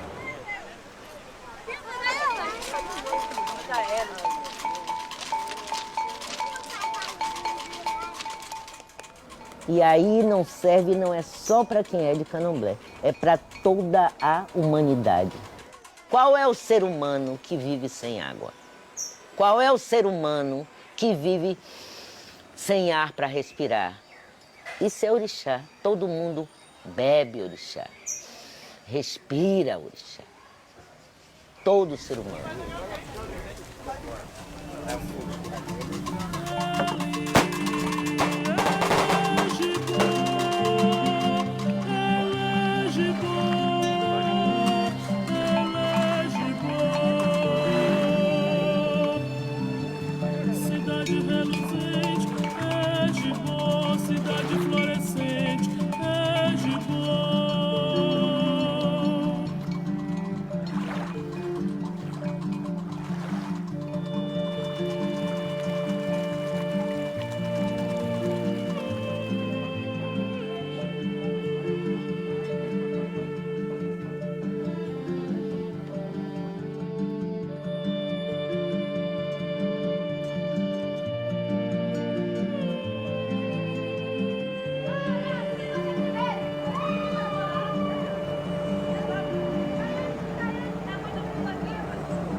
Thank you. I hope you enjoyed those clips. I look forward to discussing it with you. Beautiful, beautiful, beautiful. So let me introduce, if you're ready, Donna, I will introduce your respondent, Reverend Sam Cruz, PhD, is Associate Professor of Religion and Society at Union Theological Seminary and author of Masked Africanisms, Puerto Rican Pentecostalism, and another book, Christianity and Culture in the City, a Post-Colonial Approach. He has an extensive background in the field of sociology of religion, focusing on ethnographic research on Afro-Latinx spiritualities, Pentecostalism, and African spiritualities of the Caribbean. And these are popular courses that he teaches at Union every year. So welcome, Sam, as a respondent. Thank you, Pam, for inviting me to this wonderful event with these wonderful people. It's just a joy to be here. I watched the documentary carefully, and it's a excellent, beautiful documentary. I was watching it with a Candomblé priest, and he said, the documentary is a beautiful postcard. And I said, what do you mean? He says, it's a good representation, but obviously, like all films and documentaries, it doesn't capture everything, and it's not supposed to, but it was a good representation of Candomblé. I focused a lot, I reflected a lot on the wisdom that Candomblé and other African-based traditions have to offer us, like Santeria, Lukumi tradition, Gaga in the Dominican Republic. And I couldn't help but think that spiritual care of the earth is a matter of life and death. That's when is a matter of life and death. Because the earth, as Candomblé teaches us, is that life force in the world, is that energy of life, like other energies and life forces in our world. And if you destroy a segment of the life force, you tend to start destroying the whole life energy in our world. And I was thinking, it made me reflect on how we compartmentalize and we create fake borders constantly, and it doesn't allow us to see this, how we're so connected. In fact, I was speaking to a friend from the Dominican Republic, and he says, yeah, it's like we said, there was a earthquake that took place in Haiti, but it really took place on the island of Hispaniola. We created those borders that are not real. The earthquake happened in the whole place, and we tend to compartmentalize, and we push aside also the earth and as a living being, and we need to go back to that. And in my Christian faith, or the Christian faith perhaps in general, doesn't emphasize that enough. So I've come to understand the need for environmental justice more through the African-based traditions than through my Christianity. So I want to say a few things about the interconnectedness that really struck me throughout this whole week of the world, and say it's not merely symbolic in nature. And what I mean by that is quite often we'll talk about these subjects, but we don't really understand them because we haven't internalized them like the practitioners of these faiths. And we see it, we speak about it in more of a rhetorical way. And let me explain what I'm trying to say. I thought immediately of the quote from Dr. Martin Luther King Jr., who said, "Injustice anywhere is a threat to justice everywhere. We are caught in an inescapable network of mutuality, tied in a single garment of destiny." Those are beautiful words. And I have to say that it wasn't until this week that I saw them as beautiful words explaining something rhetorical in nature. But I think because Dr. King was a man of African descent, whether he said it consciously or not, he was really talking about the real connection of living beings, that if you destroy one part in one area, it has effects someplace else. In other words, in the Caribbean right now, we're having a problem in the beaches where what is called sargassum, and it wasn't developed there. It's coming from other places. So what happens in one place really happens in another place. So when he was saying, when there's injustice anywhere, there's really injustice everywhere, it's because the whole system is permeated by illness. All living things are a life force of energy, I was thinking, and we only focus on the material. We don't see the difference and not the life force that binds us. So we focus on material stuff that seems to disconnect us, but not the life force that the woman in the documentary was speaking about. We all breathe Orisha. We all breathe Orisha. And I think in the documentary, it says, without the earth, we don't have Candomblé. Without the earth, we don't have Santeria. Without the earth, we don't have Gaga. So the need for us to really understand that interconnectedness is really, really important. Native Americans, who also help us in this way, would say, I am the mountain and the mountain is me. And now I understand that not as a rhetorical statement, but as a real statement. We're connected as life forces. The earth is a living being, and we're part of that greater living organism in the world. And as I was reflecting upon this, I realized that people have emphasized this in different ways. We have just not listened, because even Karl Marx argued that because we are earthly creatures, we have been developed via a dialectical relationship between humans and their natural environments in all their complexities. The mediating term is human labor, but the term is an expansive one. He calls this the process of metabolism between humans and their natural environments. But it's interesting, or at least it made me reflect on how, when it's to our benefit or to the benefit of some, we don't see some people or Mother Earth as a living being when it's profitable for us to exploit. And we've eliminated, society throughout the years has denied the living beings of many groups of people in order to exploit them and kill them and enslave them. And we've done that to the earth. So there's definitely a correlation between what we do to some human beings and what we do to the earth, what we do to women, and how we look at the earth. That's why we're living in a situation that's pretty, although there's a lot of movement towards environmental justice and care, we are living now through the effects of rapacious capitalism that has created what John Bellamy Foster has named the metabolic rift. There's a rift between human beings and nature and Mother Earth, especially with the acceleration of the forms of capitalism that we're seeing today.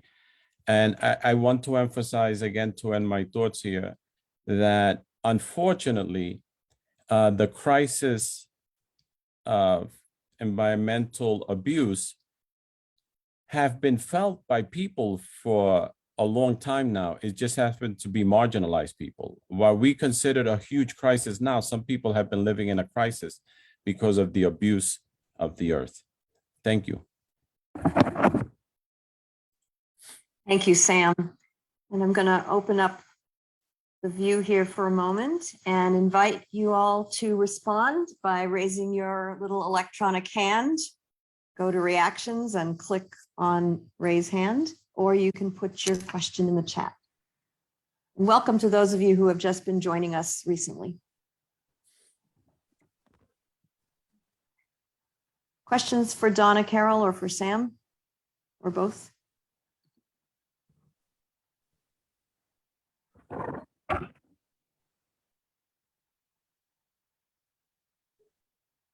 Manuel.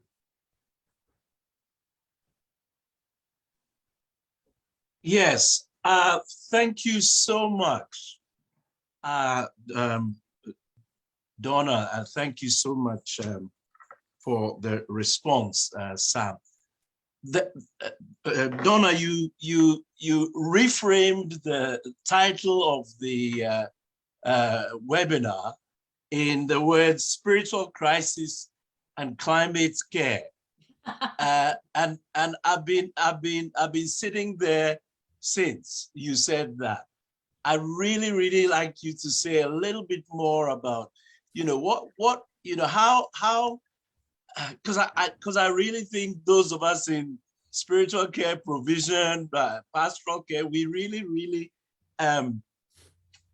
this reconfiguring of what we are talking about is goes really to, I think, the heart of some of the things that we need to, how we need to reframe what we are doing. But I just want to invite you to share any thoughts you might have about that way of conceptualizing what we are going forward with. Well, Emmanuel, sorry to distract you with that, but Great distraction. Wonderful. you know, I mean, the key concepts and practices and qualities that that are demonstrated in Candomblé and all indigenous religions, I imagine, not that I've studied or made films about others.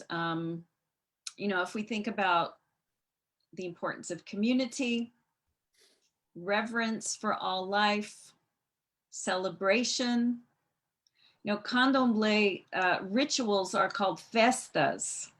You know, I'm not a Portuguese scholar either of the language, but to me, you know, festa is a celebration. It's a ritual celebration in the context in Bahia and other similar traditions. Ceremony, rituals, rites of passage. You know, all of these things that we have sort of let go of in the Western world, those of us who live more, you know, I guess, typical lives in the West. And, you know, the notion of gratitude, personhood for bodies of water, forests, etc. You know, that's sort of now becoming more, we're hearing about the rights of rivers, the rights of lakes, but if we think of them as spiritual forces, Yemanja, Oshun, does that give us even more of a sense of responsibility and gratitude and sacrifice, right? What are we willing to sacrifice? So those are some thoughts that may not directly answer your question, but maybe they lead us in directions of contemplation. Yeah, I mean, if it was a Freudian slip, it was a very graceful one, because I think that you're speaking to exactly what we're trying to do here today, which is to say that care for the earth is spiritual care, and spiritual care is care for the earth and addressing climate crisis, and they are interwoven and inseparable. So it actually was a great little slip. Claudia Rocha Ferreira has a question in the chat. Donna, I wonder about the embodied impact of Candomblé in your sense of personhood. Could you share more about it? Well, Claudia, I would welcome any clarification if I don't address what you're asking. But I mean, my interaction with the Candomblé communities and living with this film over the last 6 years, it's changed my life in so many ways. First of all, I think it deepened my relationship with ancestors. I always make offerings to Yemanja or Oshun to take to Yemanja on special occasions. On Earth Day, you know, I spent time on the shores of Lake Champlain, and that was the most important thing I could do that day, was to be there and to feel the wind on my face. And this, you know, before this gathering, I didn't feel like I had time, but I knew I needed to be outdoors and giving thanks to the day and the sun and feeling the wind. And it's very breezy and chilly up here today. And I found myself singing, and I thought, oh, I wonder if Melanie's going to sing today. And so I had a conference last weekend that I helped to organize about limits to growth, you know, very heady stuff, and finding pathways to a sustainable future. And I said, we must end our conference outdoors with our feet on the ground. And I would like to bring forth a song. And, you know, the elder white gentleman who's the chair of the board looks at me and says, I'm not sure how this will go. And I just said, trust me, it'll be fine, you know. So, and it was. So I think there are lots of ways that I feel that I embody some of these gifts that I've been able to encounter. I feel a great sense of kinship with Yasa, the warrior who represents the whirlwind, whose energy can come into our lives when we need to clear out old ways of being and doing so that there's room for fresh. So I could speak for so long about this, but I'll stop there. I have a question for both you and Sam, and I'd love to hear both of your responses. For those of us who did not grow up in this tradition, and particularly white North Americans, let's just say, who are intrigued, but it kind of goes back to what Melanie said about certain people using libation, but not really understanding or knowing what it's all about. For those of us who are not at least embedded in real relationships with people in that tradition, as you are, Donna, how do we appropriate the learning from what you've just shared with us in a way that isn't just sort of inappropriate appropriation? What can we take from this without being, oh, white people, pretty tradition, I want to bring a little bit of that into my life, and not engaging?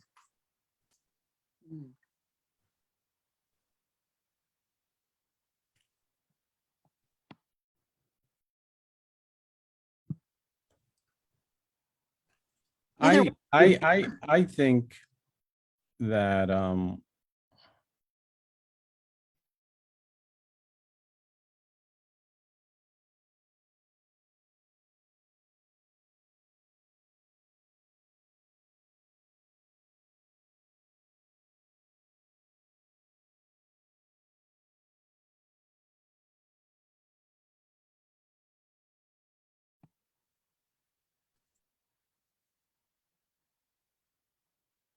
Melanie, do you want to say something while Sam is coming back? I know sometimes he has internet issues, so. Yeah, thank you so much. It's a really important question. So thank you so much, Cooper, Dr. Cooper White, for bringing it. It is a question of appropriation. I'm reminded of in womanist thought, the really important conversation around appropriation that was a roundtable in the Journal of Feminist and Religious Scholarship very early on. Emily Towns was a part of this, Dolores Williams, Katie Cannon. And I think it is when, in this moment, particularly of anti-racist work that so many white allies have engaged, where it really is this deep invitation to witness the beauty of the earth in another religious tradition, such as Candomblé, but then to also ask the questions kind of simultaneously: how do I honor my social location as a white, in some cases North American, and the kind of constructions of race around my own identity, and in just ways engage in African Indigenous religious tradition?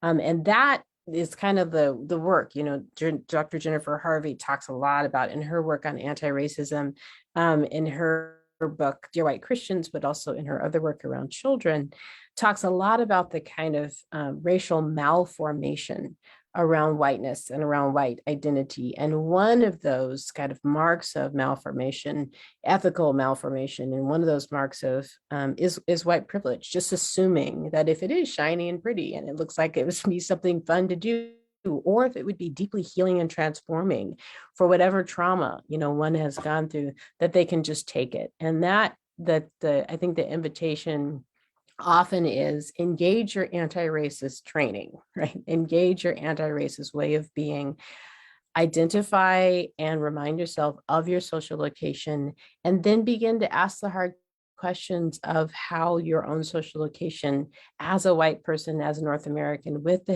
history that you have, how might that be an impediment towards actually achieving true racial justice? In conversations, for African diasporic peoples, perhaps in Bahia, Salvador. I mean, this is where I think there are lots of opportunities for a kind of a white person to recognize, I'm not going to just take the culture, right, and just take on the religious practice, but how do I engage as a white person? And then how do I engage the Orishas? I mean, I really appreciated what Donna shared in terms of her own kind of in depth, and Donna and I and Rachel have worked together, her deep resonance, but also deep connection with the Orishas. This is where I think the challenge for white supremacy and its mapping onto Christian thought becomes really important for us to interrogate, because in one way, in religious discourse, because of one whiteness, one has the privilege to be able to take what one wants.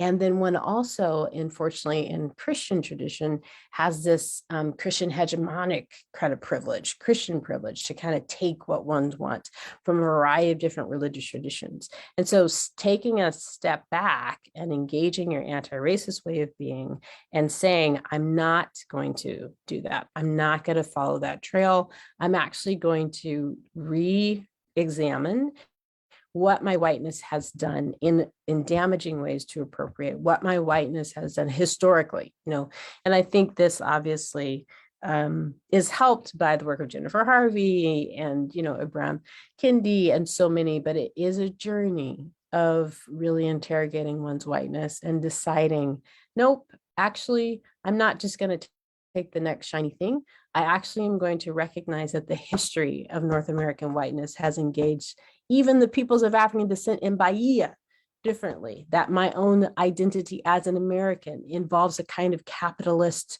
orientation that then invites me into this conversation around religious diversity. And I have to take account of that. And I think that then reminds the person, this is not a shiny thing to take. This is a tradition that has literally been the embodiment of Black resistance across the world. It's a religious tradition that actually speaks directly against white supremacy. So if you're going to come at it in that way, then yeah, that's a great invitation.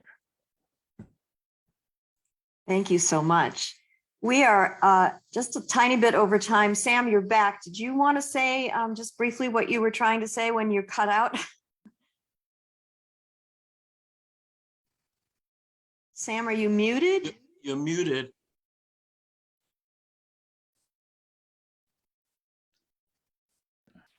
I guess I would just emphasize that anyone coming from the outside has to be deeply aware that these traditions, there's been such racist theology that they've been presented as demonic. And even people of color, Black and Latino people, see them as demonic if they were raised in Christian churches. So it's the racism and the notions that we have against these traditions are deep, very deep, very deep. And people also, we have to be careful that we don't come to them just because we find it exotic. I had one student from Norway who said there was no racism in Norway, actually. She said, and that she didn't understand this thing over here. And she was following a priest of Ifa tradition. And she came to me and said, he won't speak to me. He changes the conversation all the time. So when I spoke to him, he said, of course I change the conversation all the time. She doesn't want to know about the Ifa philosophy and tradition. She wants to know about the rituals of sacrificing chickens. She's just obsessed about wanting to know about something exotic. So she didn't get the answer she wanted to, because he wasn't gonna give it to her. So, but understanding, and I'm speaking for myself, I grew up in the Pentecostal church. They love to bash Afro-Caribbean-based religious traditions. I had to divest myself of all that prejudice when I began to do research. I was afraid that I would go into a meeting and come out with a spirit that I couldn't get rid of. That's the process I had to go through. So I think that we have to be really honest with ourselves, even with our own internalized racism. So if people are capable of being honest, I think it helps. Thank you. Donna, one last word, and then we're going to need to take a break. Oh, well, I guess the last word I should say is that I've been debating whether or not to put energy into creating a Spanish version of the film. And if anyone has any thoughts on that, I would love to know. We do have a script. Our script was translated, and I'm just thrilled to have been able to share it today in this format and this program with you all. And I'm really pleased that for once there could be a focus on the natural ecological wisdom that this tradition brings forth. Thank you. Thank you so much. Well, why don't we take a 10-minute break now, which won't put us very far behind at all, and come back at 2:35. And anyone who wants to respond to Donna about that question can chat her. And we will be back now. Take a shake your body, get up, walk around, get water, get sustenance, and we will be back at 2:35. And you may mute your video and your audio for this time. Thank you both. Thank you so much.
Okay, welcome back, everyone.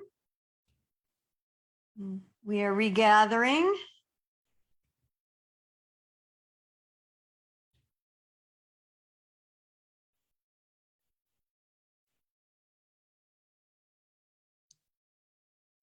Claudio's here. Shannon, Shanai, you are here. Just wait another moment for people to get back.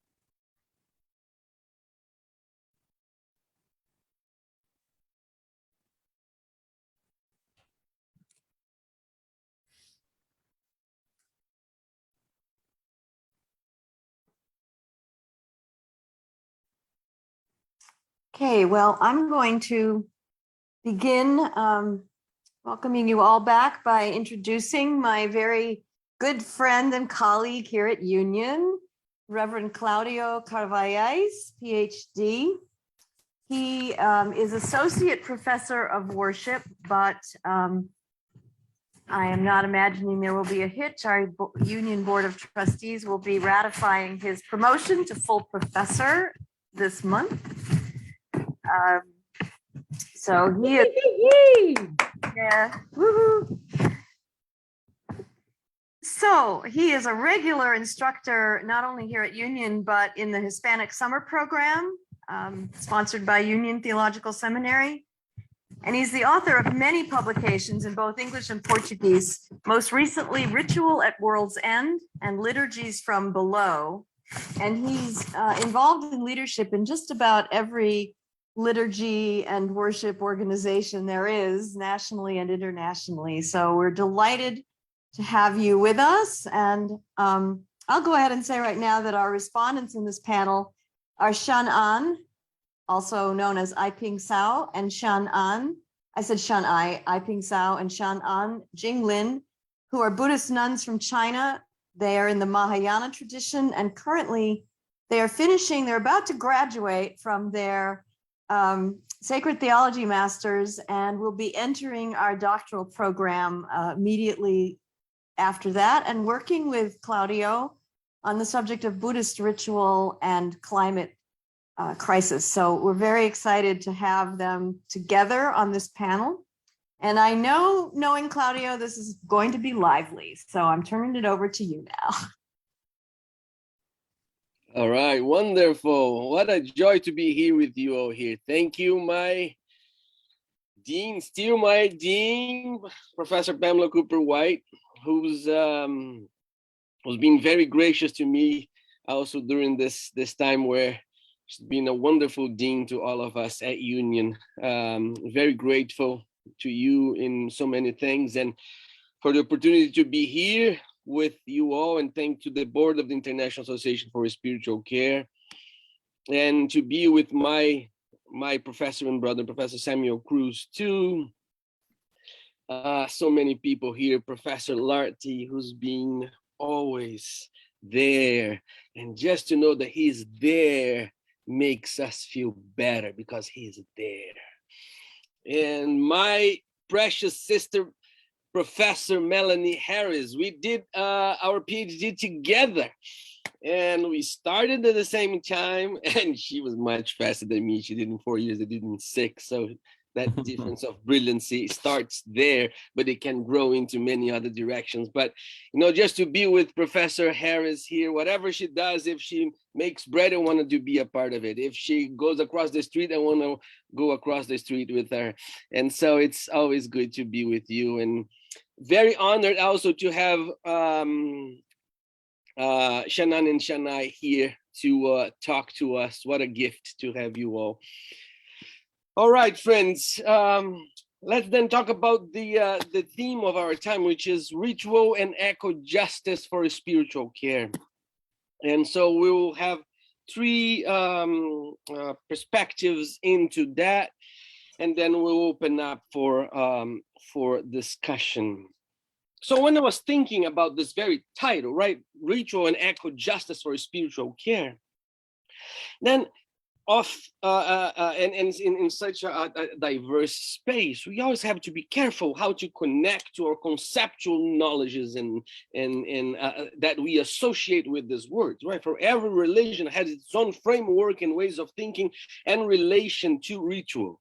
Rituals have different frameworks as well as understandings of theories and practices, and rituals are loaded with various notions of time, space, symbol, objects, gesture, the presence of the body, sacredness, purpose or not, cosmovision, and so on.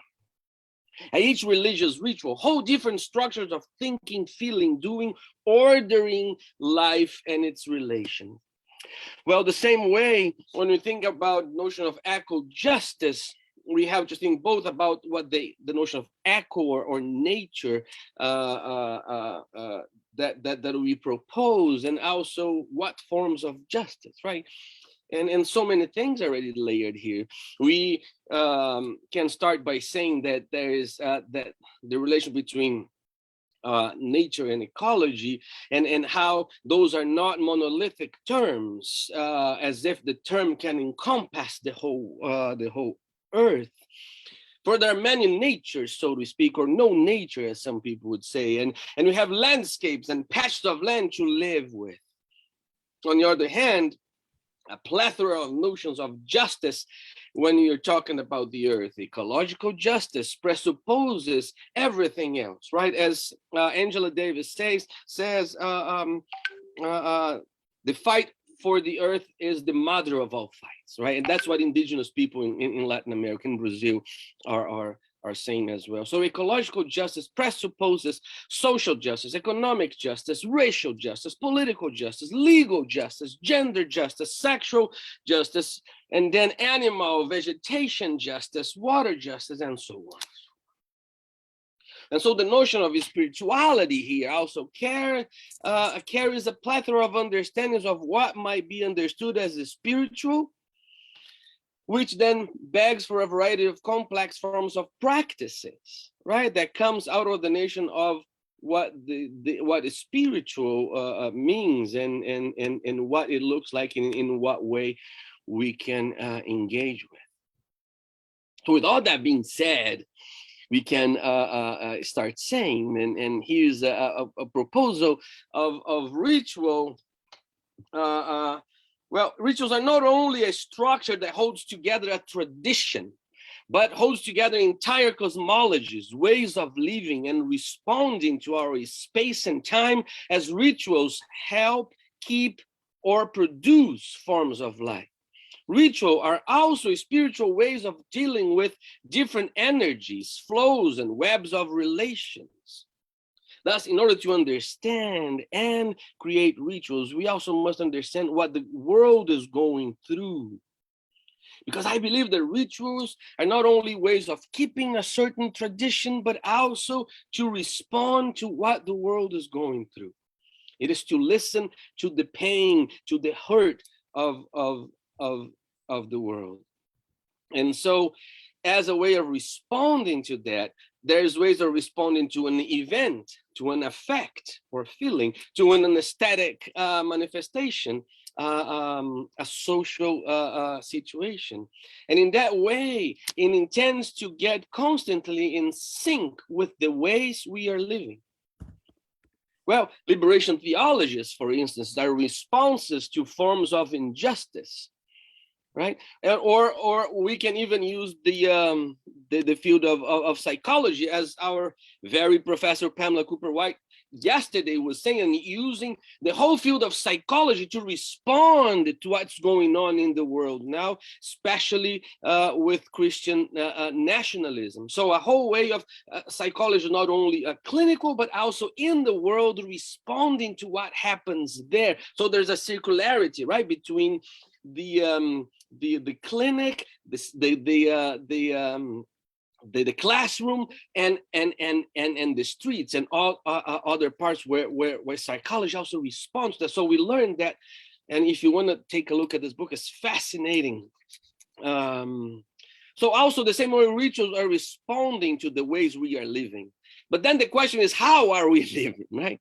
And it is the very large question for us today, but focusing on ecological justice and spiritual care, we can expand it into any form of spiritual crisis, because we are living indeed in a spiritual crisis. So what I'm defining in spirituality here is the way that we breathe. The way that we breathe together. It is about our breath. Because the breath is the spirit that we have received, the anima, the soul, the very ability to live. But when we look our society, it's hard to breathe. Especially for some, even harder to live. But in general, society today, and what we live today in terms of, coloniality, in terms of capitalism, in terms of neoliberal system, that flourishes through Christian nationalism and white supremacy and so on and so forth, are ways of taking our breath away. So patriarchalism takes away the breath of the women.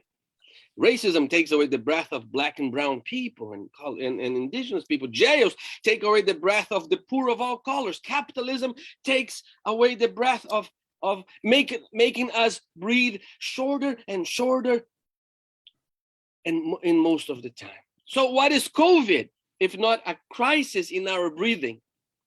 And COVID is nothing but our human actions devouring the earth, eating everything, taking over everything, invading spaces where we are not supposed to enter, displacing living beings, killing millions of other species, drying rivers with agribusiness, warming the planet, destroying topsoil, polluting the oceans, murdering entire forests, and so on and so forth. And none of this, not even a piece on our earth, has been untouched by the neoliberal system, besides those communities who are still living in a different mode. But more and more, we have less and less. So no wonder one of our conditions of our time is panic attack and shortening of breath. Because it's all correlated. Our breath is diminished. Our spirit has shrunk. Our anima depressed. No wonder depression is growing by leaps and bounds, and mental health is becoming a problem more and more. This all makes evident of our most absolute distance from any form of healthy relationship with the earth. We live on earth, but we are completely detached from the forms of living of the earth. We live in other human forms of living, and these forms of living are marked and defined by, we all know, capitalism, development, growth at any cost. For everything becomes profitable, and what is not profitable doesn't need to exist. Exploitation, forms of abuse, domination shaped by coloniality, plantation forms of living still to this day, and capitalism. It seems that we are at the height of our collective destruction, and we need to create spiritual practices that organizes better the condition of our living, that gives us tools to keep our struggle against the forces of death and create possibilities to think and feel and live and make manifest what is yet impossible. For the impossible is not what it doesn't exist, but a latent form of existence that is waiting to appear. So rituals can be a response to our times, can be this help for the impossible to appear. First, rituals can help us to pay attention to the land, and that's the most fundamental thing, to pay attention. And to do that, we need to develop forms of relations that encompasses our senses with the movements of the land. We need to learn to see other beings around us. We need to listen to the birds and the waters. We need to smell many smells of the nature. We need to touch flowers, trees, soils. We need to taste different forms of gifts from the earth and be mindful of every single thing we eat. Because at any sandwich you eat, there's lots of the sun shining in your mouth. There are rivers in your mouth. There are oceans in your palate when you eat something from the various places of the earth.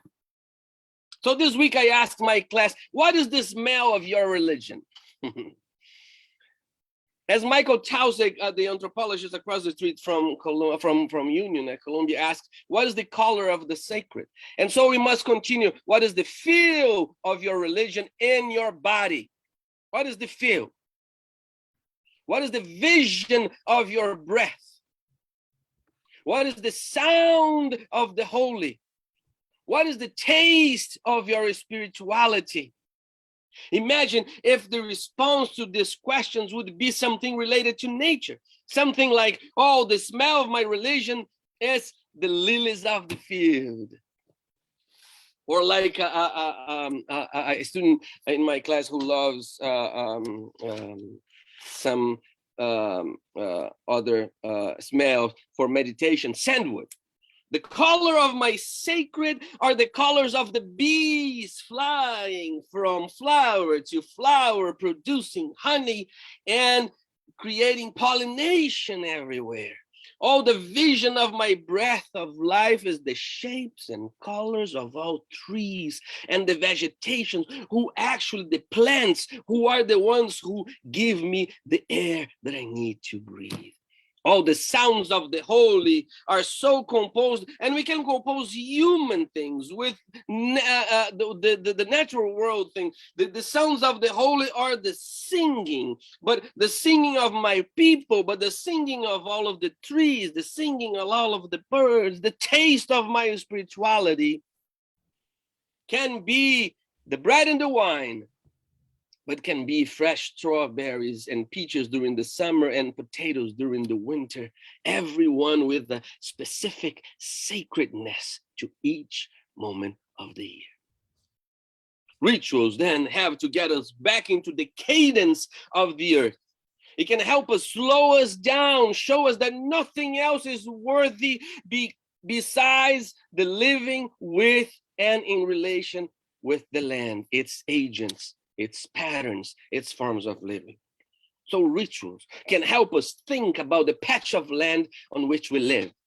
Each patch of land carries whole universe that together with thousands of other universes forms the earth. I'm multiverse. So indigenous people have had names for each of the land they lived, and from their lands, entire universes, cosmologies, medicines were created.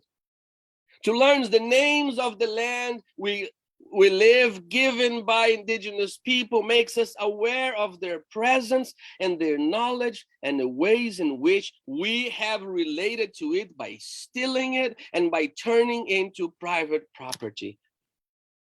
So there's always an injustice embedded in every land we live. Those rituals makes us aware of the colonial destruction, of the presence of capitalism devouring people and earth and the detached forms of living.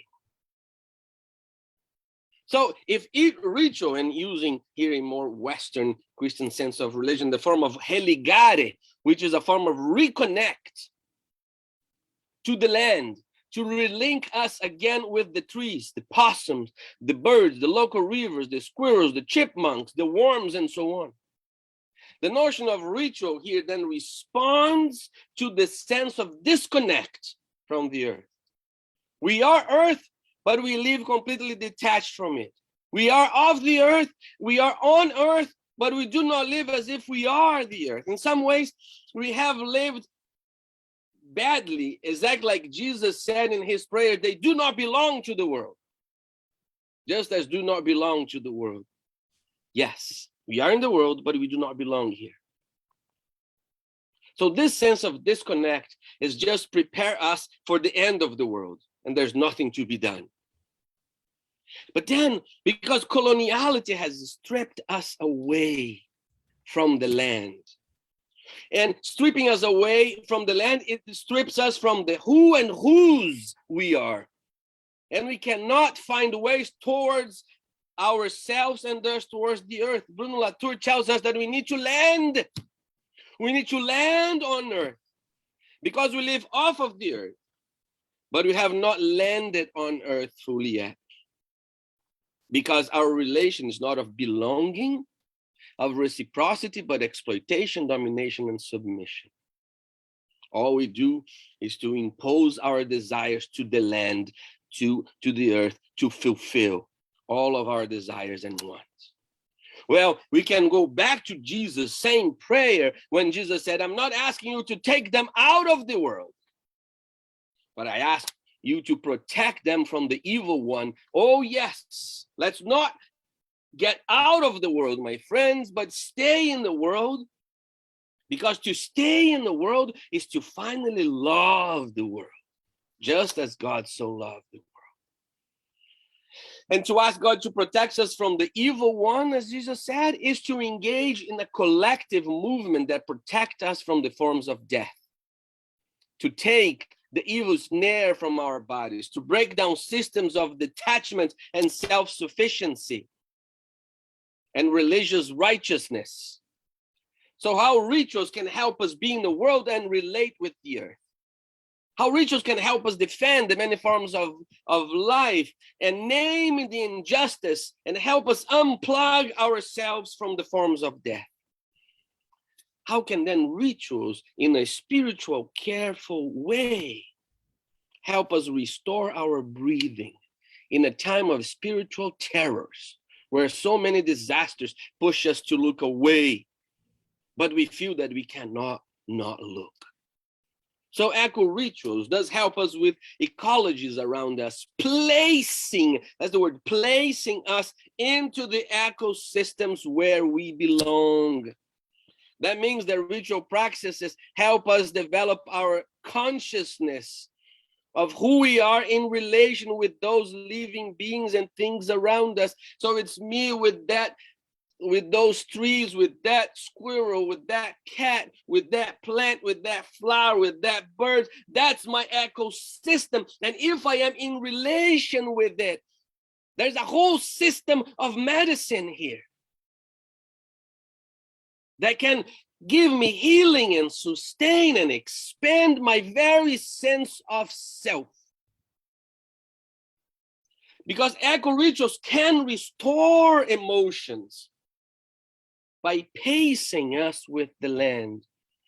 There's a deep wisdom seated on earth that goes through the places that we are, that goes beyond every notion of destruction and disaster.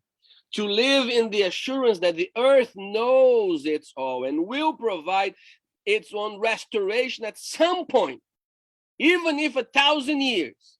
Give us the peace that balances our spiritual life so we can continue to provide healing to one another now. Eco-rituals help us connect memory and challenges of our days. The content of our times with that which the earth has carried through these millions of years for us. Rituals can help us connect self and other, many others, impossible others, including those we exclude as part of the whole sense of who we are. Eco-ritual practices help us get dispossessed from notions of identities that are forged in ways of ownership, be it land, things, and even the notion of self. Eco-rituals are like seeds that we plant and water and care within our bodies. Rituals as gestures of the impossible until it arrives. Rituals as small movements that spread out like seeds in the wind. Rituals as a collective manufacturing of relations, belongings, and presences with the earth, with God or gods, ancestors or no gods of each place. Connecting us with our sense of self, again, but not self as an individual, discrete being, but rather selves as larger forms of being with being as, being with living beings of all forms of life within the land we live. In that way, rituals help us pay attention through celebrations, ceremonies of all kinds, festas, as Donna had said. Rituals give us little things like songs, gestures, dances, words, images, listening, pausing, caring, touching, seeing, tasting, movements, images, wonders, offerings, visions of justices that we are still to fulfill, and forms and help us discover the medicine, the collective healing around us. Rituals help us grieve together and heal together. So we go against the neoliberal system that makes you heal by yourself, grieve by yourself, and all do your own spiritual care yourself. That's why to be a spiritual director is not to help you to be a better discreet self, but to be a spiritual director is to know how the birds sing, why the squirrels eat what they eat, why the waters are flowing this way. That is to be a spiritual director of an ecosystem. So to finish up, rituals is an art, the art of paying attention, basically. Pay attention to the sufferings and injustice of people and all living beings. Pay attention to ourselves as we are everything that lives around us, as an art in its practices, old and new, in its wonder, in its forms of affection, in its interaction, in its awakening. Ritual creates awareness with that sensible ways of relation, amplifying all senses of our landscapes, including plants, other living beings, the whole environment, helping us to live with and through vital existences. Riffing off of a definition of art by David Lapojade, I would say that ritual is then to advocate for such vital existences, sometimes rendered invisible due to a devitalized sensibility. Lastly, rituals are systems and technologies of breathing better for the sake of all the earth. If we learn how to breathe better, there will be much more spiritual care. There will be much more life going on. There will be way more justice. There will be way more healing. And there will be even an earth that is alive, keeping us all alive. Thank you, my friends. Now thank you. Wow, thank you. So, Shannon and Shanai, it's your turn to respond. Thank you, our dear Dean, Professor Cooper White, to give us this precious opportunity.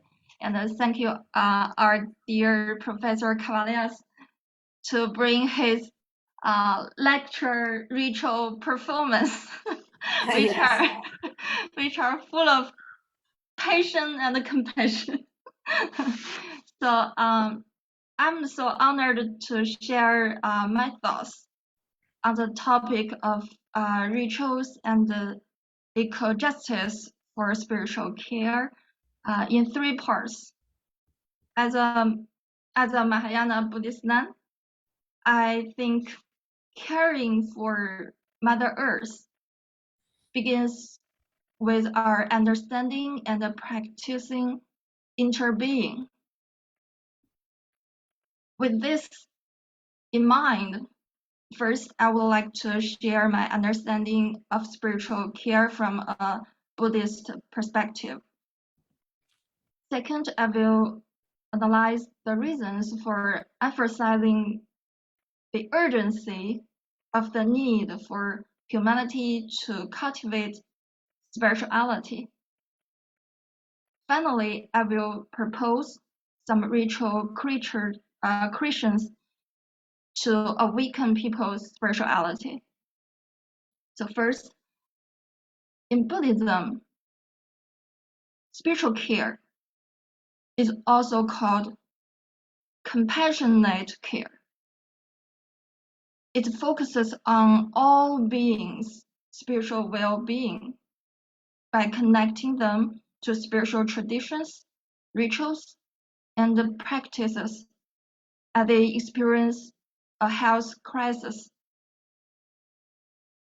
Why do we need to develop awareness and the ability of spiritual care?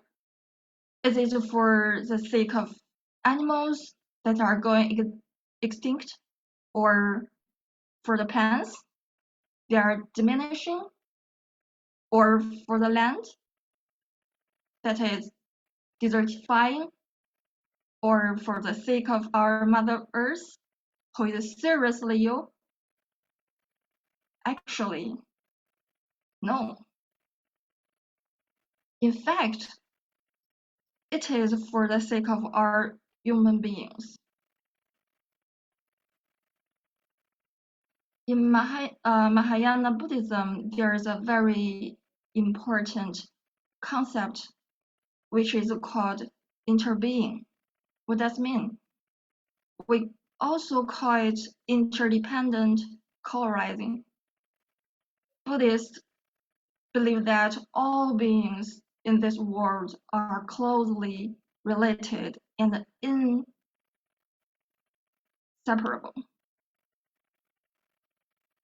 For example, when you eat bread in the morning, are you just consuming a piece of bread? Is it just a piece of bread that you eat in order to deal with your hunger? Not really. You are also consuming the devotion of the people who made the bread. You are eating the wheat which is required to make the bread. You are consuming the sunlight and the rain that help the wheat grow up. You are eating the labor work of the farmers who take care of the wheat extra. Therefore, we can understand that, on the contrary, when we protect the land, we are protecting ourselves. When we care for the plants and animals, we are truly taking care of ourselves. When we heal Mother Earth, we are healing ourselves. So we can realize that Mother Earth is us.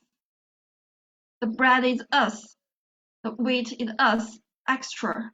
All the things is us. Our spiritual care for Mother Earth, for all living beings, in fact, is also for ourselves. Cultivating our own spirituality is not only for others, but fundamentally for ourselves. This is co-arising. If we keep not being aware of interbeing, it will be very difficult for us to survive in this world.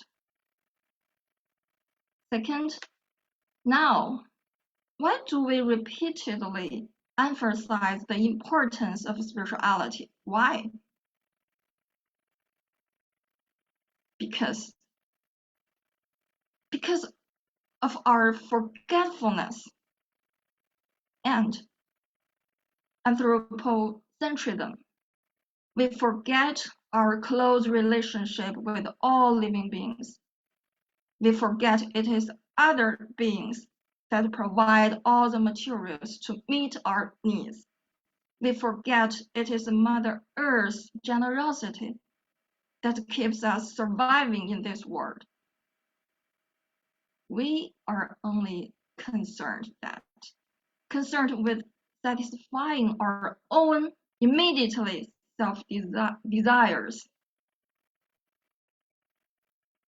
For example, when we wear clothes made of animal fur to keep us warm, we hardly think about which animals the fur comes from. when we use plastic bags for our own convenience. Yes, it's so convenient. We don't think about the possibility that the plastic bag may be swallowed by some animals living in the ocean.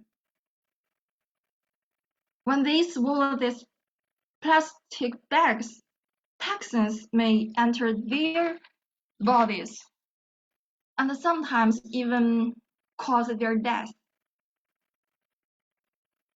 Eventually, the plastic may enter the human food chain through our sea animals' friends' bodies. Humans' forgetfulness causing the problems like these issues continue to unfold, such as species extinction, vegetation destruction, and land desertification. Mother Earth is seriously ill if we don't wake up to face these problems. In the future, we, human beings, will also have no place to live. Extinction will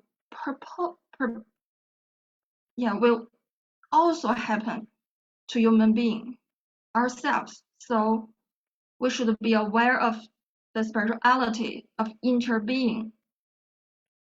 Humans cannot survive alone, but must coexist with other beings. This is why we emphasize the importance of spirituality. Third, how can we be awakened to the spirituality of interbeing? How?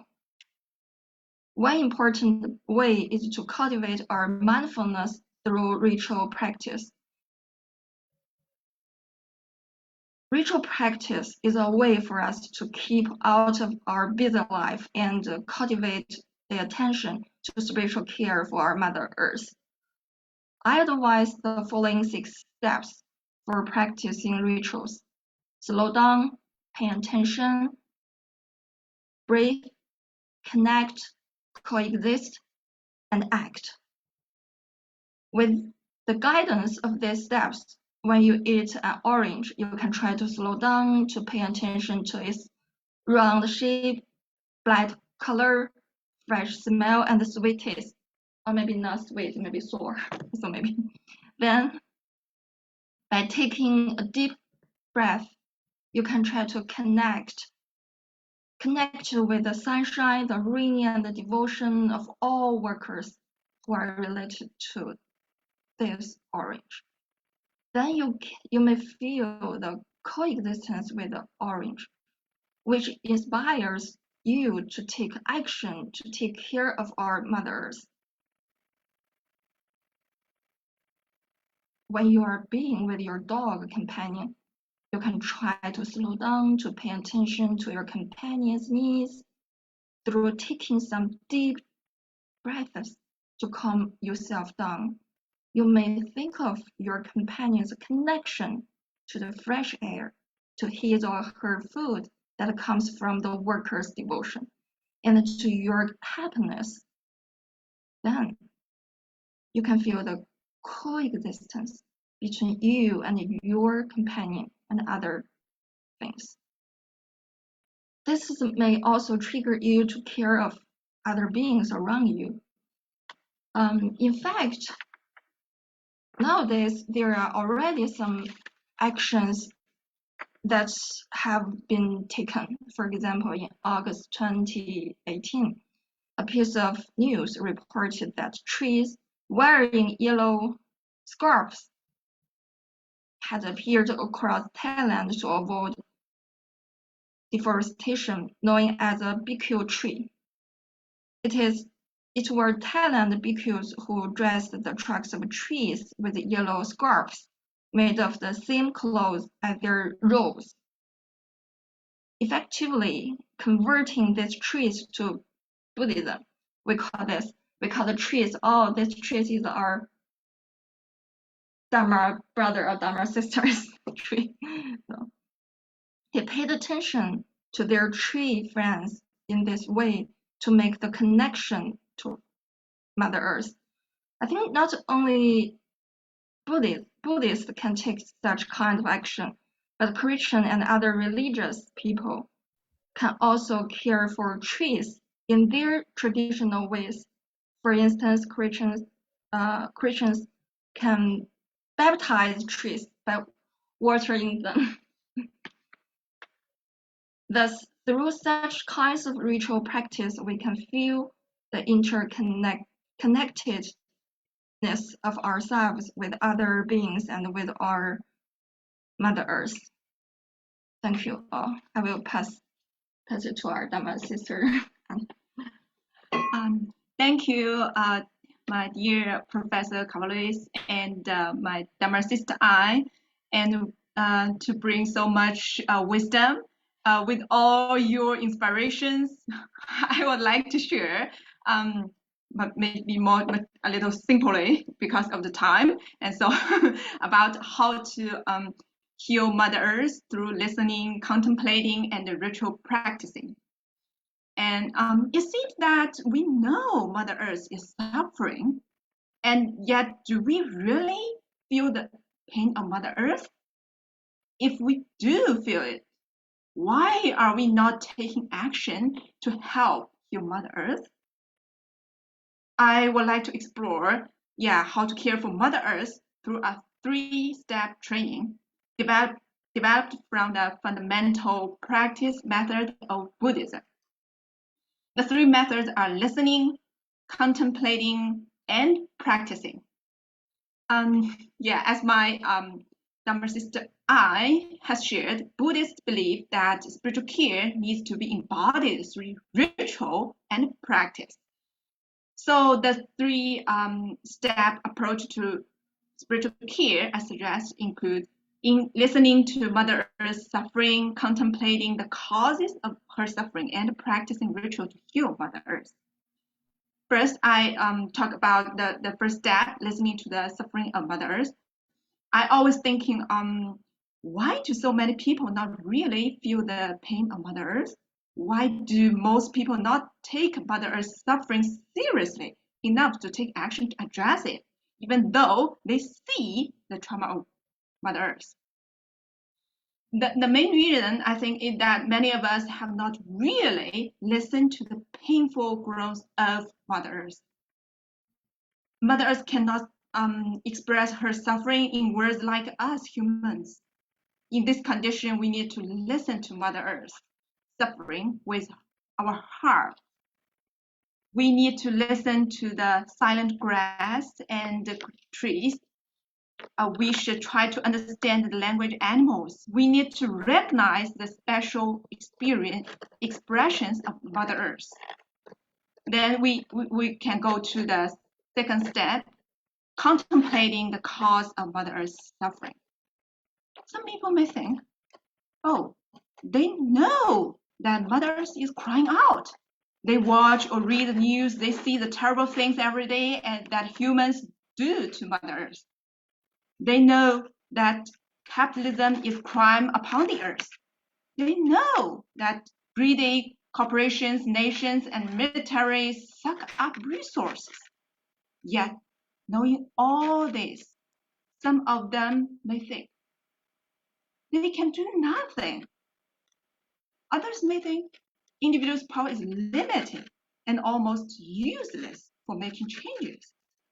Some may even feel that as individuals, they are doing little harm to Mother Earth, although they still feel sad for Mother Earth.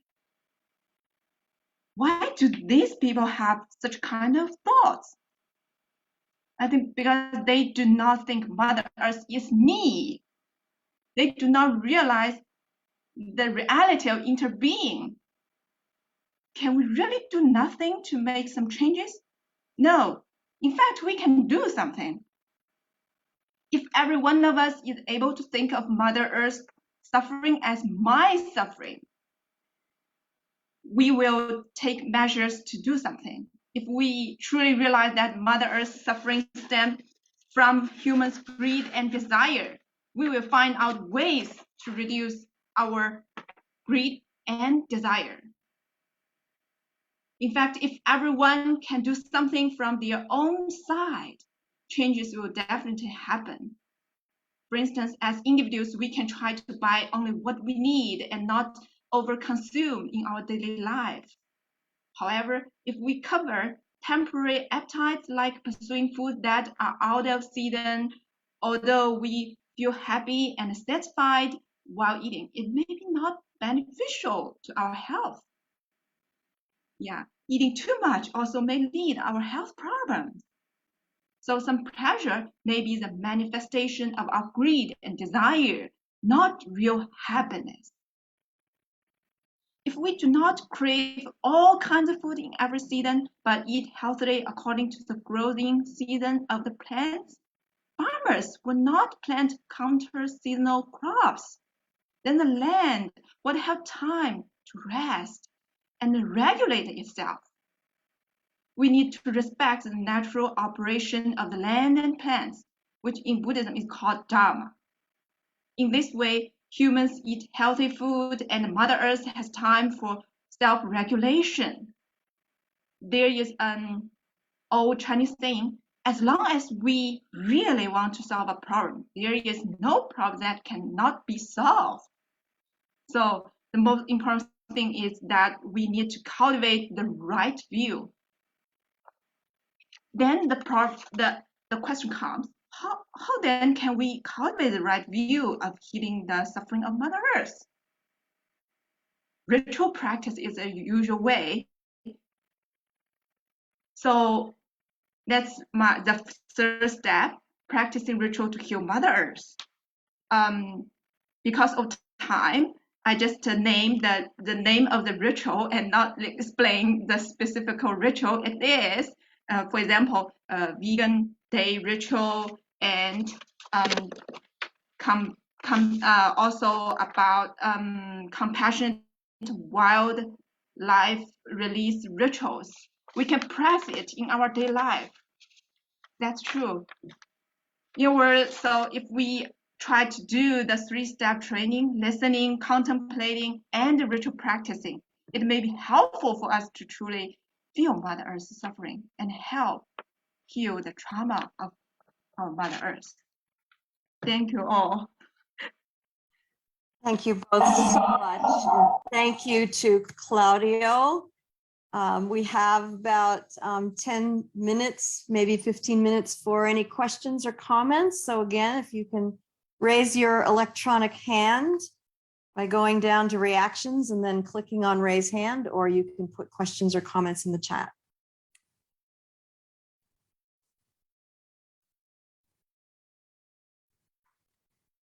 Melanie. Just deep gratitude to both of you all and especially to Claudio. What a gift to see this extraordinary teaching and mentoring at Union. My goodness, it gives me so much hope for the movement. I'm so grateful to you all for staying so connected. I am also listening very deeply for so much resonance in the eco-womanist frame, what we've seen in Candomblé, and then also the deep connections here with the work of ritual that you have presented. I wondered if you all would be willing to maybe even deepen a little bit in terms of some basic ritual practice. And going back to this question of appropriation, and this may be a big question, so feel free to answer it in ways that may be helpful. In America, the movement of mindfulness has been really, really important to a lot of people. And particularly during the pandemic, when people were isolated and by themselves, many people found their way to mindfulness in terms of contemplative care. We are in a moment now where we are coming out of the pandemic, we're coming out of isolation. And so there is a way in which there's so many people who have memorized spiritual care in this very isolated way of being. And that lends itself to a damaging impact of individualism and a kind of individual way of caring for the self. I'm reminded of the trap in eco-womanism of relying on self-reliance and self-determination. And those, of course, come out of a racial segregation reality, right? Where by law, African Americans were not allowed to mingle with, be with white because of the racial injustice and the framework.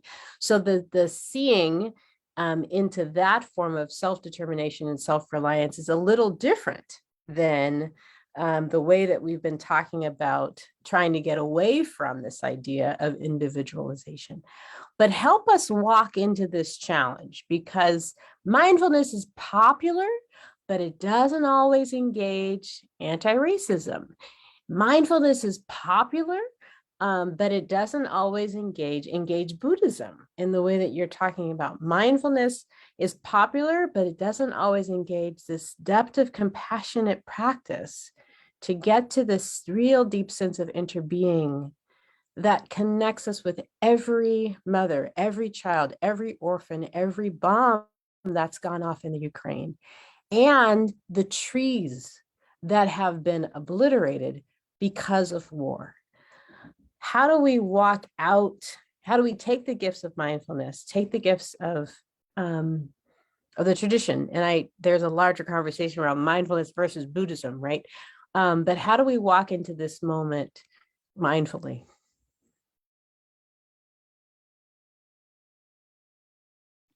My sisters, you want to go and talk about I'm sorry. Yeah, thank you, professors. And we can also share a ritual in our Buddhist community. I think maybe everyone can try, even in the pandemic time of period. Yeah. In our Buddhist community, we encourage people to be vegan on the 1st and the 15th day of each lunar calendar. As Venerable Tenahan advocated, we also practice 5 contemplations before eating. We contemplate first, this food is a gift of the earth, the sky, numerous living beings, and much hard and loving work. Second, we contemplate, may we eat with mindfulness and gratitude so as to be worthy to receive this food. Third, we contemplate, may we recognize and transform unwholesome mental formations, especially our greed, and learn to eat with moderation. Fourth, we contemplate, may we keep our compassion alive by eating in such a way that reduces the suffering of living beings, stops contributing to climate change, and heals and preserves our precious planet. Fifth, we contemplate. We accept this food so that we may nurture our brotherhood and sisterhood, build our Sangha, and nourish our ideal of serving all living beings. And also Venerable Tenahan also wrote a famous Blue Cliff letter, and he said in this letter, going vegetarian may be the most effective way to stop climate change. Being vegetarian is already enough to save the world. In this letter, he also explained the reason why his community and also our community was turning vegan is to nourish compassion and help save the planet. He wrote, quote, dairy and egg products are products of the meat industry. If we stop consuming, they will stop producing. According to the University of Chicago, a vegan causes approximately 1.5 kilotons of carbon dioxide from entering the atmosphere each year than a meat eater does. Yeah, that's true. No quote. So I think Venerable Tenahan's letter makes us be aware that what we eat, what we buy contributes greatly to climate change. So it can also help stop it. Cultivating such eating habits is practicing selflessness. So for our ordinary people, you can try start to practice by eating just less meat. Yeah, that's advice. Thank you. Okay, Dan, and this I think needs to be our last question for today. Sorry, thank you so very, very much. Just a little point about in our teaching. I'm so grateful for this session, and the reference to the suffering there reminds me of what in churches tend to be scatologized, so to speak, which is the longing of creation, for freedom and so forth. So I hear a call, among other things, to really revise our theology of creation and to contribute, even as we are healed by the earth and so forth, to contribute to its healing. And I love that reference to the interbeing and the whole emphasis on the ecology as our common home. And so thank you so much. Thank you, Dan. Claudio, any last words of wisdom before we close out the panel? No, I'm just. Your dog would like to say grateful. something. Maybe your dog would like to share. I had to say, little one, I have to put you outside, otherwise she doesn't give a chance for us to speak. Anything, any last word? No, just a deep gratitude to you all and to this time together. I wish you could have more time like this to do this together, and so, because this is so empowering and uplifting, and I learned so much from the two other sessions we had today, and with this now, and this sharing of knowledges, and so this is a community. How do we go? That we have to keep on calling. There's a call to go back and again together, and I think that's what we need to do. We have to keep calling ourselves. We can only go through this if together.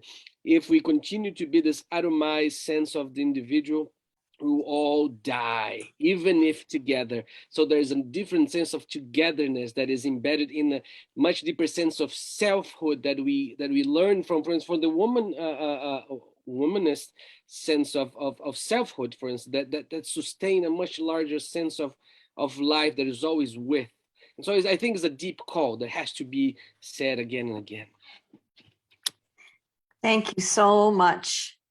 So at this point, I'm going to thank everyone for coming, and I'm going to stop the recording. And I'm going to stop the live stream on Facebook.